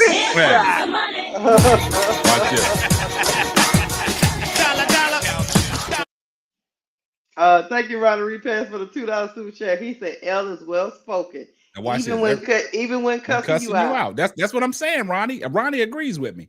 And then people gonna take this out of context. They're gonna take this out of context. L is our joy teller of the show. Yeah.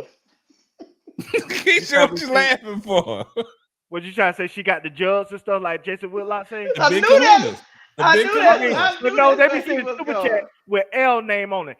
They'll dress specifically for L. I ain't get one super chat for Big Girl or Jamama or Jamama daughter or anybody like that or Tula Play that got a super chat just for me.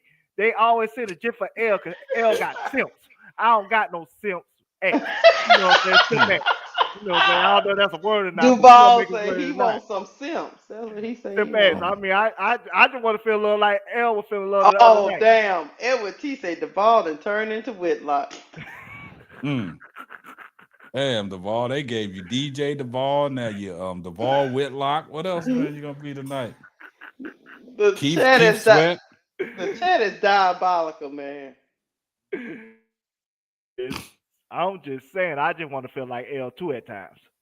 You know what I'm saying? She gets super chat for her name on it. All of a sudden, this just for L. I mean, what kind of shit is that? I mean, that hurts our feelings. I mean, we It don't matter. sound like a little jealousy. Yeah, I'm kind of burned. I ain't gonna lie. You know, Little haterade you because starting to I'm the sip. one crashing out up here, me and Bro Claude. But then they said the super chat with L name on it. You know what I'm saying? Like we don't matter. You You know what I'm sipping saying? a little, yeah. You starting to All sip. L You had to starting do to sip was the haterade, all Duval. You L had to starting to do sip was it. show up. Her and Keisha had the same shirts on. All she had to do was lean up to the camera a little bit, and that's all it took. It's L Gladys Knight, and I'm the pimps. I mean, shit, it's on the pimps.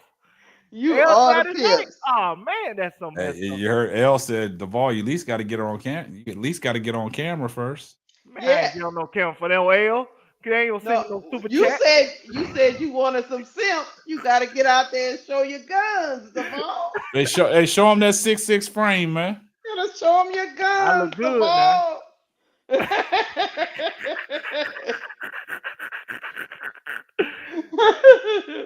So don't call me out, L. When you I getting know all I this got shit. you, L. I told him he need to stop sipping on that little Gatorade he got on side his bed. Don't sip on that right now.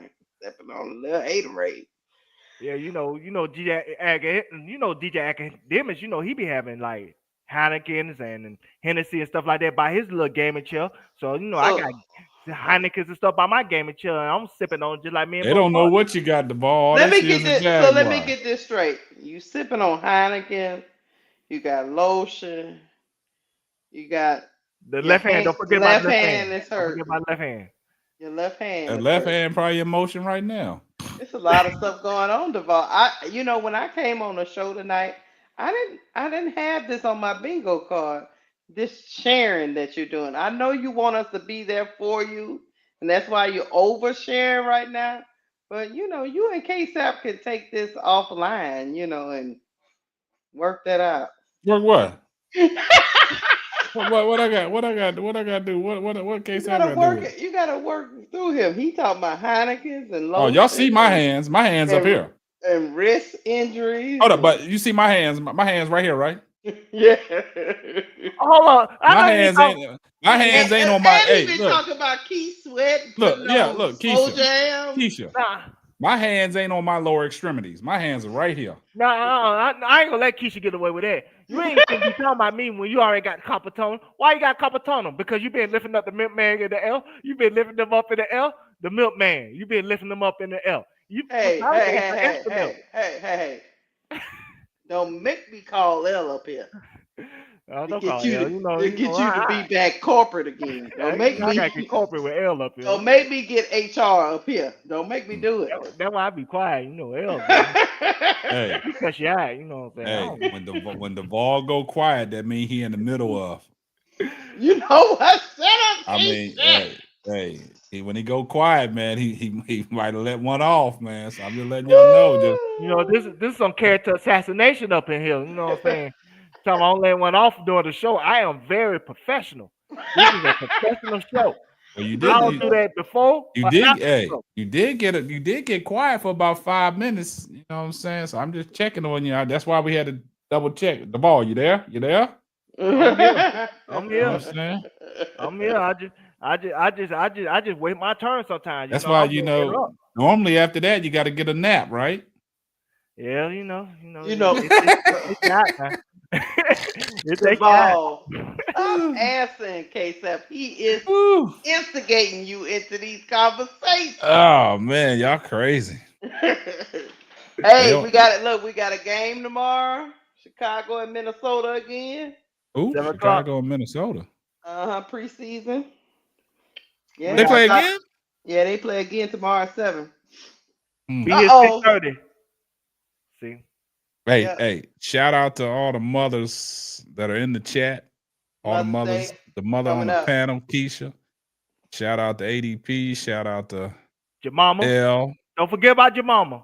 Shout out. I'm addressing everybody in the chat. I said all the mothers in the chat. I don't know who all is a mama. Happy know for- Mother's Day, my I- ladies. I I know hope you for a have a fact- beautiful day. Here comes the money. All I know for a fact is Keisha a mama, L a mama, ADP a mama. Oh, So Lord. for all the mamas that are in the chat, please put a 1 in the chat so I can acknowledge y'all for this upcoming Mother's Day. Hold on. Dre Stewart, thank you for the $2 super chat. He say for L. And this is the one time I'm gonna make Goon the Shooter said he be watching y'all videos with lotion. Oh my goodness. You know, like he be using the lotion. Look at that picture. All right, hold up. Hold up. For let me address the chat real quick. Shout out to Patricia Burton. Happy early Mother's Day. Walk it like Happy I talk it. Happy other Mother's Day. Any other mothers in the chat, please put a 1 in the chat. Happy Mother's Day, L. Happy Mother's Day, Patricia. JT Money. Damn, Oh, Duvall, Lord. you getting 2 bottles of baby oil. Here comes the money.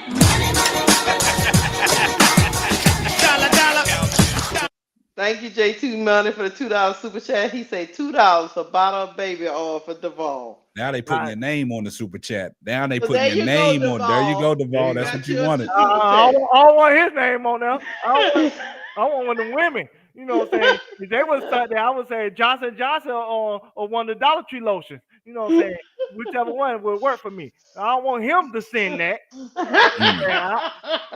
Now we gotta have a Hannah Hidalgo and Olivia Miles situation again. Oh, Lord. Oh, Lord. Here we go. We gotta talk again. We gotta bring that topic back up. Cause you know, so now I feel away. Oh, Lord. Miss D say Goon got that cocoa butter lotion. Watching the chat. Lord help. Y'all getting real crazy in this You started chat. it, Keisha, with that goddamn Carpetano. Shit, you started with that flex. So All I showed y'all was my little cushion for my wrist. I didn't think it was gonna go down this road. I did not think it I was thought going that was for down the this milkman for you smacking that thing away every time like this. No. I thought that's what that was for. So I I can't shit. stand you, KSF. Do your Man, wife y'all- ever tell you that you get on her goddamn nerves? My wife ain't never said that, man. Okay. Ain't never Lying. said that. She been lying to you. Damn. But happy Mother's Day. Happy Mother's Day to everyone. Look, we 3 hours in, y'all. Damn, we are.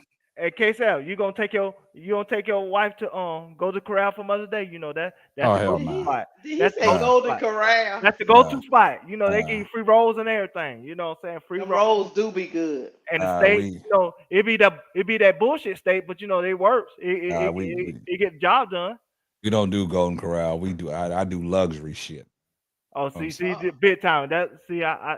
I should have known that when I met you at the hotel. You know, Yeah, I get you. You know, I gotta.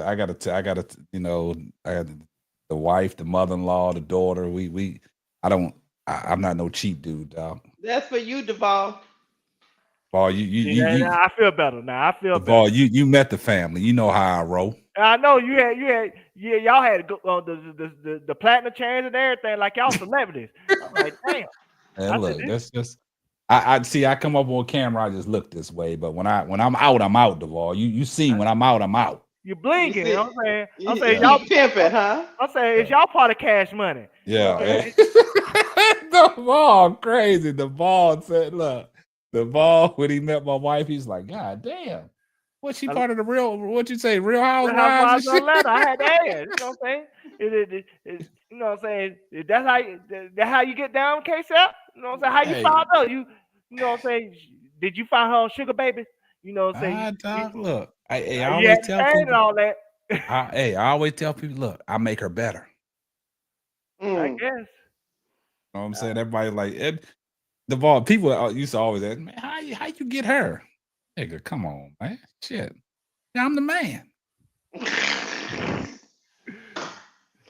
Well, I was that dude, man. I was that dude, man. She just strokes this dude's ego. Nah, boy. but see the thing about me and my wife, man, it was crazy. Like when I met her, she always said she ain't never, date light skinned people. Mm. Oh Lord.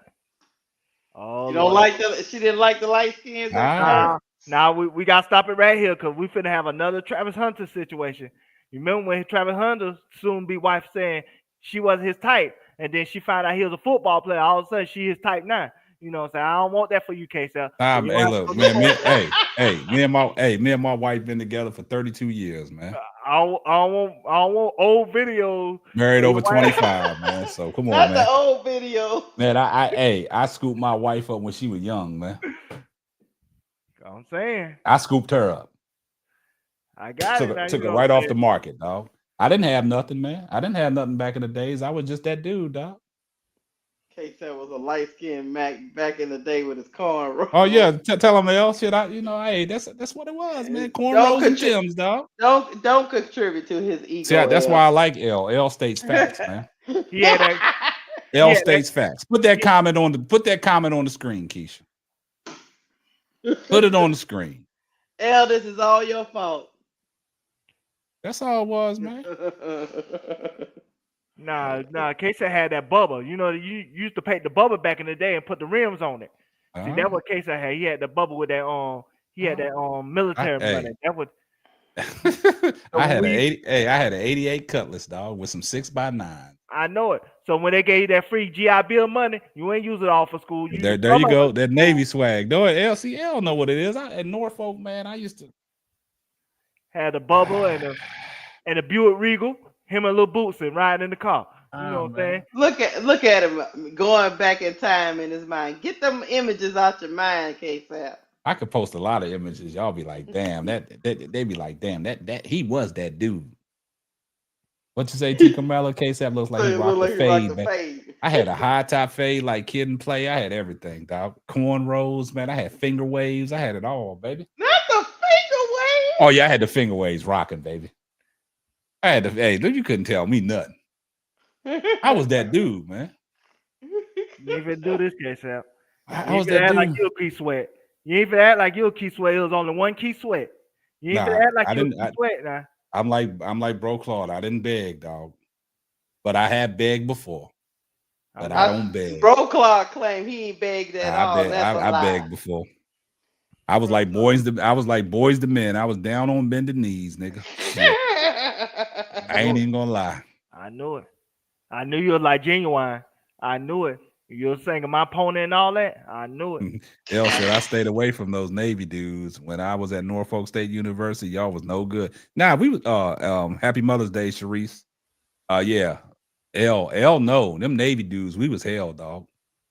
We did anything and everything to bag a chick so we didn't have to stay on that boat, boy. We needed to come out there and stay in y'all's apartment, boy. So how L know? L probably used to go to the Navy bars. You know they got the Navy bars. Man, look, the crazy thing about it is this might sound, cliche and funny. I think me and L crossed paths back in because she was in Norfolk the same year I was in Norfolk, and I used to hang down on Brambleton right across the street from Norfolk State at the barbershop. And L was in that same she was in that same area. So I probably crossed paths with L. I probably banged one of her friends or something. I don't know. But hey, I was that dude, dog. I look. You trying to tell me L was on top of the table singing the Tootsie Roll? Man, I can't say that, but I think me and L have crossed paths. I think me and L been in the same place at the same time. I don't know. L right there the same time I was there from 90 to 94. She was in there the same. That was the same time. I left out of AC Chi-Town Calvin. I left out of Norfolk in 1996. I left out of Norfolk in 96. Yep. Me and L was in the same area at the same time. I forgot about L had her military picture when she looked like SWV. Nah, I forgot L, about like, that. look, the pictures L that I had, L was held back in the days too. So, like Yeah. I said, the group that the girls that she used to hang around with, I probably banged one of her. I probably banged one of her friends, man. You That don't probably even know did. it, man. You know, L had them hoop earrings back in the day. You know, the hoop earrings, they were big as hell. You know Yeah. what I'm saying? L did her thing. Mm-hmm. She did her thing. She had a hoop earrings with a starter jacket. I promise you that. Yes. Hey, L, all you gotta do is send it to your group. They gonna remember me, man. Man, look, I'm not bragging or doing nothing like that. Yeah, did 2 med cruises. Oh, you did Ronnie Repass. You did 2 med Oh, cruises. okay. Yeah, I did the med cruise, man. I had I showed a picture of my jacket, but I did a med cruise, man. I was on a med cruise from 90, 92, 93 med cruise. Yeah. Mm-hmm. Yep. I was on when we went to Persian Gulf, I was on the USS Bainbridge, and then we came back from the Persian Gulf. I did a med cruise on the USS Austin out of Norfolk. Yeah. So you tell me you one of those mama's baby, daddy maybe? You got more Dog. kids out there?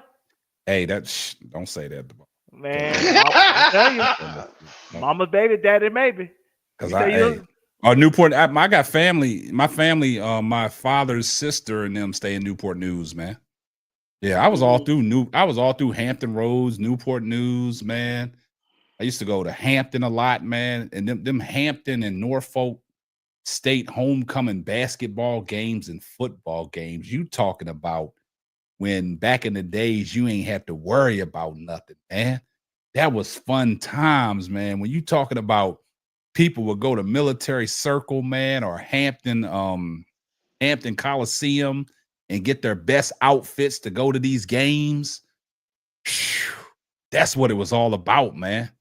It's been times, man, you walking up to the Norfolk State in them Hampton basketball games, and after the game, them after parties. Man, that was fun times.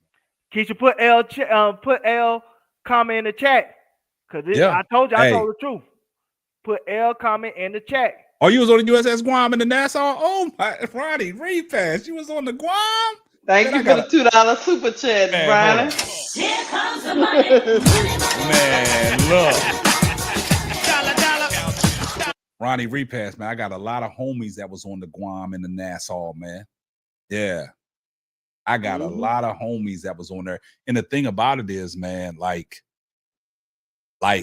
back in the days, man, in Norfolk, out there in Norfolk, and the motto for Norfolk was for lovers. If you could not get a woman while you was in Norfolk, something was wrong with you. Man, I mean, yeah, like Elle said, there's none like and the crazy thing about it is my oldest daughter, that's where I met her mother at, man, at Norfolk State, man. I met her at Norfolk State, man. Took her track career away from her, got her pregnant. Man, put L comment in the chat that she said my name because I was right. I'm validated. I am validated. Sure did. I knew it. L was out there. Oh yeah, L and her crew, man. From the pictures, L and her crew, they had it going on. That's just facts. L was looking like salt and pepper. I knew it. Yeah, hey, in that frame of mind, you could say that, Duvall. Doing the Cabbage Patch. Because I'm telling you, back in the days when you saw one fine chick, the whole crew was fine. But now it ain't like that no more. You see a bunch of booger wolves and one fine chick. It ain't like that no more. You ain't no damn good. Put AC shot Town Calvin, man. Appreciate your service. 23 years in the Army, retired as an E7. Here comes the money. That's good stuff, man. That's good stuff, man. The whole crew. That's what I'm saying, y'all's whole crew from the pictures that you see, y'all's whole crew was bad. Y'all's whole crew was bad. But now you can't get that these days, man. You see one booger wolf. Not the booger wolf. I call them booger wolves, man. Crews ain't built like they was back in the days, man. Back in the days, man, them haircuts, and like Duvall said, them big old hoop, them hoop earrings and stuff like that, man, and the dress code, man, everything was different, man. Had great times, man. I you know, if it wasn't for the path that I took, I wouldn't be here today, man. Yeah. Mm-hmm. My dad was a Marine, so I knew to stay. But yeah, I ain't even gonna lie, man. Military men was no good, man. We were just just to keep it real, and I can speak this. We were just out for one thing, man. We know. I was just out to beat cheeks. That's all. We know you were just out there to beat cheeks. No attachments, because I did, man. I did some shit that. Look, now he going down his. Nah, I'm gonna leave it alone, back, man. I'm gonna leave it back alone. in his mind, Nah, y'all. I'm good, man. Elle said she got a new haircut. She back to the 90s. See, back in the 90s, they used to have no updos. I don't know if they do the updos anymore. Well, if The y'all seen some of the pictures of me back in the days, y'all be saying that motherfucker was a bad man, dog. Y'all say he's a bad man. But nah, Elle said, yeah, now I ain't having flashbacks, man. I mean, it's always good sometimes to go down memory lane, man. He having a man. I could do a whole show going back down memory lane, man. Y'all wouldn't believe some of the stuff that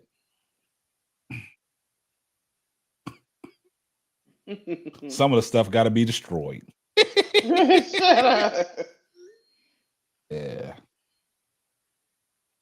But nah, man, it's a L. Do you have old school MC Light? Yeah, L's crew was bad, man. But anybody that's in the chat, any fellas in the chat back in the days, L rode around with some bad chicks. Oh.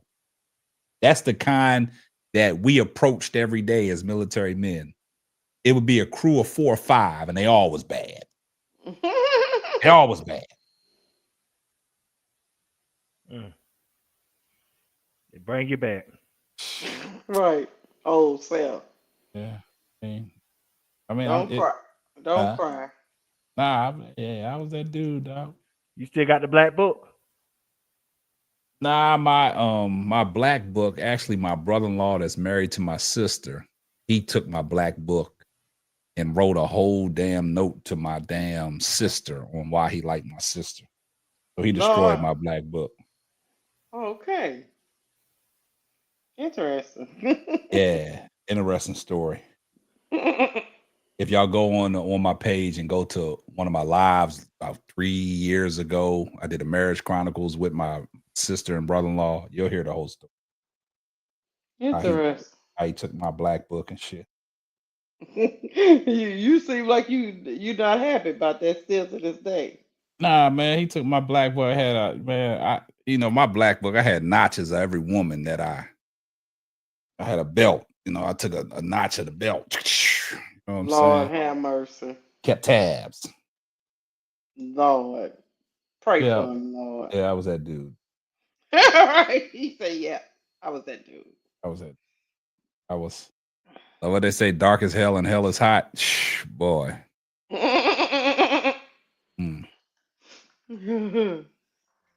Oh, Bro Claw still up in here. Oh, Bro Claw back in here? Yeah. And in shape. Oh yeah, I was in shape, man. You know what I'm saying? I was prime time. I had like 3% body fat, man. I was a well-oiled machine, man. Oh Lord. I was a well-oiled machine, man. I couldn't do no wrong, boy. Even when I went to the prom, I could. He go with the prom picture. I couldn't do no wrong, man. Lord help us, Jesus. I'm through with all y'all. Yeah, I mean it is. Hey, I mean, damn. I mean, hey. Sometimes it's good to reflect. You know what I'm saying? Mm-hmm. I know you can't talk too much, Keisha, because the milkman is off to your side. So I mean, I know you can't do a lot of talking. So. I can't bring up old stuff. Not right now. Not right now. Milkman don't want to hear that. Milkman don't want to hear that. Shut up, Bro Claude. Bro Claude, you was over there. You was on bended knee to honey. Stop it. Mm-hmm. I'm on bended knee. Keisha singing. Yeah. Come on, bended knee. Yeah, man. But Keisha, whatever you want to do, man. You want to close it out, man. Close it out, man. I Yeah, know. it's time to go to bed, man. I got breaking news. I got the audio from Hannah Hidalgo and Olivia Miles. I just sent it to you, Keisha. Don't say it. Don't. I just sent it to you. No. You got the audio? Hold on. It's funny too. Okay, hold on. Are you sure it ain't AI? Okay, hold on. Let me see. We're gonna see. I don't know. We gotta play it live for the audience.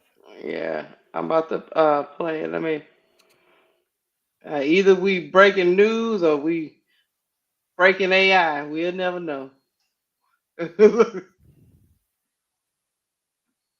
Does not come around. I'm not the one crazy. That's AI, ain't it? What the hell you thinking coming here? Are you serious?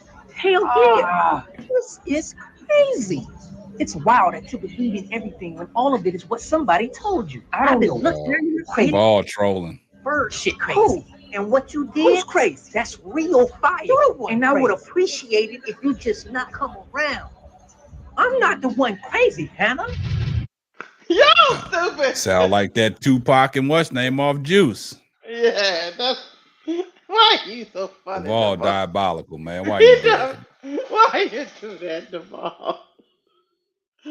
Devon ain't no good, y'all. I hope they can all get along. Still funny. I had to say that. It is funny. Yeah, that was funny.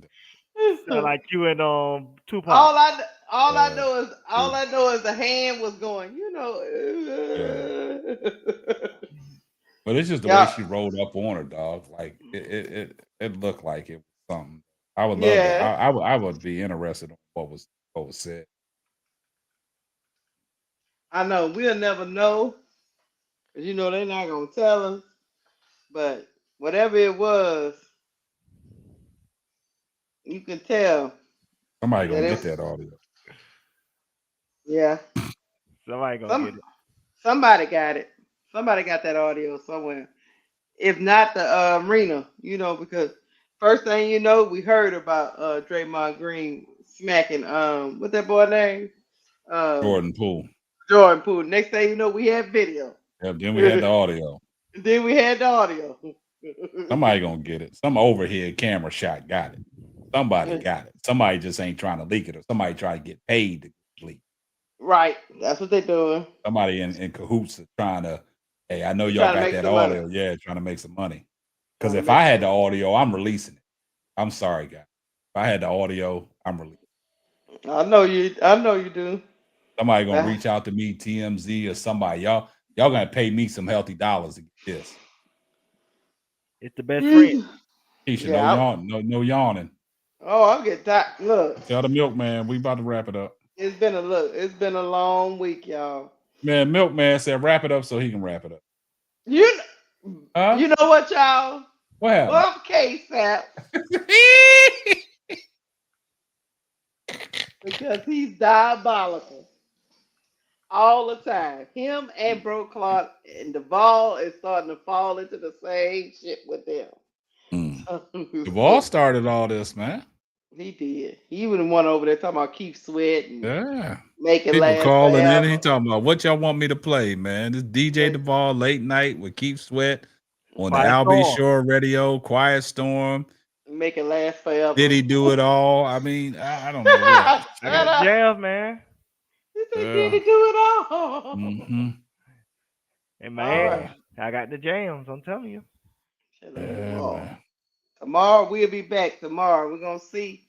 We're gonna be back tomorrow. We're gonna see if the Feast of Kaya is gonna be put back in hell again.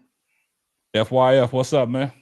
And y'all need to come at 6:30 so y'all can get the pregame show, because we do have a pregame show. Yeah, we're gonna talk a whole bunch of stuff. We're gonna figure out that it's time to make some more cuts, right, panel? Yeah. I think after the game, it's cuts after the game. Yeah. Mm-hmm. Yeah. It's time to make some. I heard somebody was saying that maybe they should cut Michaela. I said, oh Lord, don't say that, because Bro Claw to crash out. FYF in the building. because I didn't realize her contract is not protected. Nope. Ain't like Mariah Jefferson. Hey, the crazy thing about it is what they say. Fee might not be playing. Oh, is Fee not playing? Somebody said somebody her foot hurt or something. Her foot don't hurt. You Yeah, trying that to, you trying to say she ducking smoke? And I don't know, man. I don't know. It's just something about Angel Reese going up against Nafisha Kaya, man. That's every time, man, she go up against her, man, her numbers come down, man. I just that's don't. all on though. Yeah. That's No, say she I know it's all of them, but I'm gonna keep my focus on Nafisha Kaya though, And Fisa Kaya say, because look, you know she's up there, she's up in them MVP talks. You know what I'm saying? So we got to keep our eye on that. You know what I'm saying? I know the stat was out there last year about Angel Reese shutting down all the major players like Asia Wilson, Nafisha Kaya, Rakia Jackson, and all that. See, you ain't look at the show Wednesday. I put up the stats. I couldn't. I didn't see the show Wednesday. I was gone. You should have listened to the show. I crashed I out. couldn't, man. Man, I brought it home.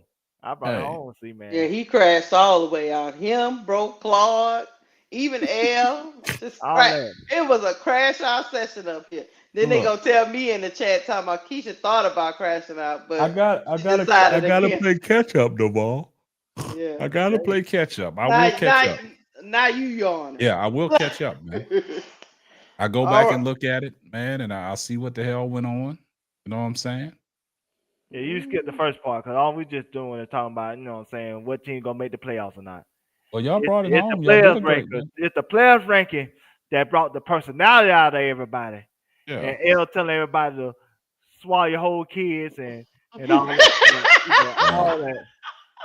And she said it in so in turn. Well, look, hey, as long as Keisha and L was on the show, I know everything went accordingly. I know she like you, and basically what you're telling me, Duval, is she kept you in check. Yeah, she said if you think I'm disabled, your mama disabled. I couldn't say the other word, you know what I'm saying? Because this is YouTube. I ain't trying to get nobody demonetized. But L ain't care. She said what she said. She a mean.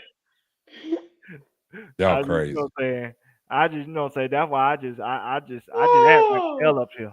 Man, y'all Now crazy. let me tell you something. You know it's bad. You know we was hyped up. After the show was over, we was still running our mouth about an hour later. Hour and a half. You see what she's trying to do, AC shout out Calvin. Keisha trying to start a whole new chat. Go to bed.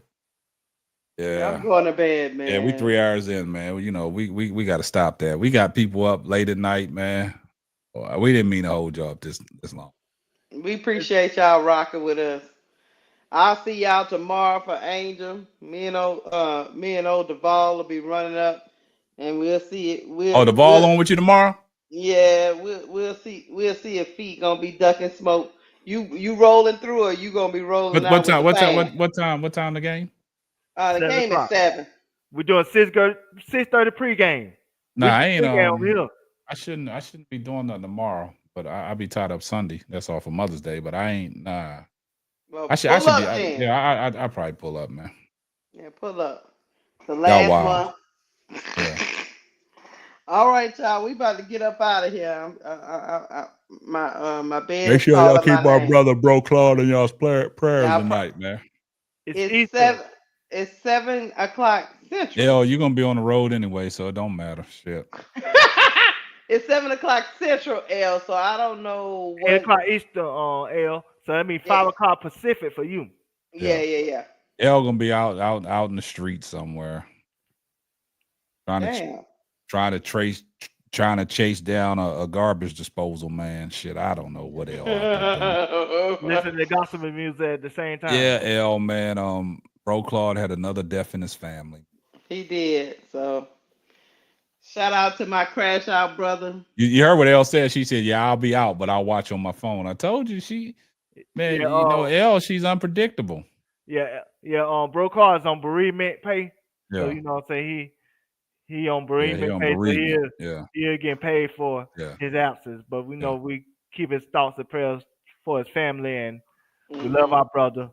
But he is on bereavement pay because we are corporate up here. You know, so we do have benefits. Yeah. It's time to cut the ball off. Look, yeah, you got to mute his mic sometimes. Look, L is out there trying to find a local garbage man, dog. She trying to find one of them guys that be like, "Wong back, wong back, wong back." The truck that be like, the guy in the back be like, "Wong back, come on back." L trying to find them. You leave L alone. Hey guys, I know I didn't say it. I haven't said it a lot, but y'all, man, make sure y'all hit that like button. Hit the like button. How you gonna run a whole show and don't tell nobody hit the like button? That is the same way you ran the whole show and you ain't say nothing. This about ain't the my like shit. button. I ain't got the show. I told you I went through a lot of stuff. I went through a lot of stuff to get up here, man. Technology killing her. I went through a lot of stuff. Y'all don't mind telling people hit the like button, but y'all quit to tell somebody hit the super chats. Y'all make sure that get hit. Y'all make sure that gets said. That is diabolical, dog. See, you gotta Keisha. I told you Keisha don't she ain't right, man. She can't get right. She make sure her money on time. Yeah. Blanco say Duval the temporary small forward off the bench. He about to be at the end of the bench. He keep running his mouth, Court Blanco. He gonna be way down there. Damn, they're gonna bury the ball on the back of the bench, man. Shit. Make sure that mop water is clean, Duval. Shit. I'm trying to, because you know they'll blame Angel if it ain't clean. If the milk ain't clean, they'll blame Angel. You know how that goes. You know how that said goes. Duval just mad he don't get any super chats directed toward him. That's facts. Even January 6th was blame Angel fault. They blame that on Angel too. January 6th. God damn, the insurrection too. Yep. They did. They blame January 6th on Angel. God damn.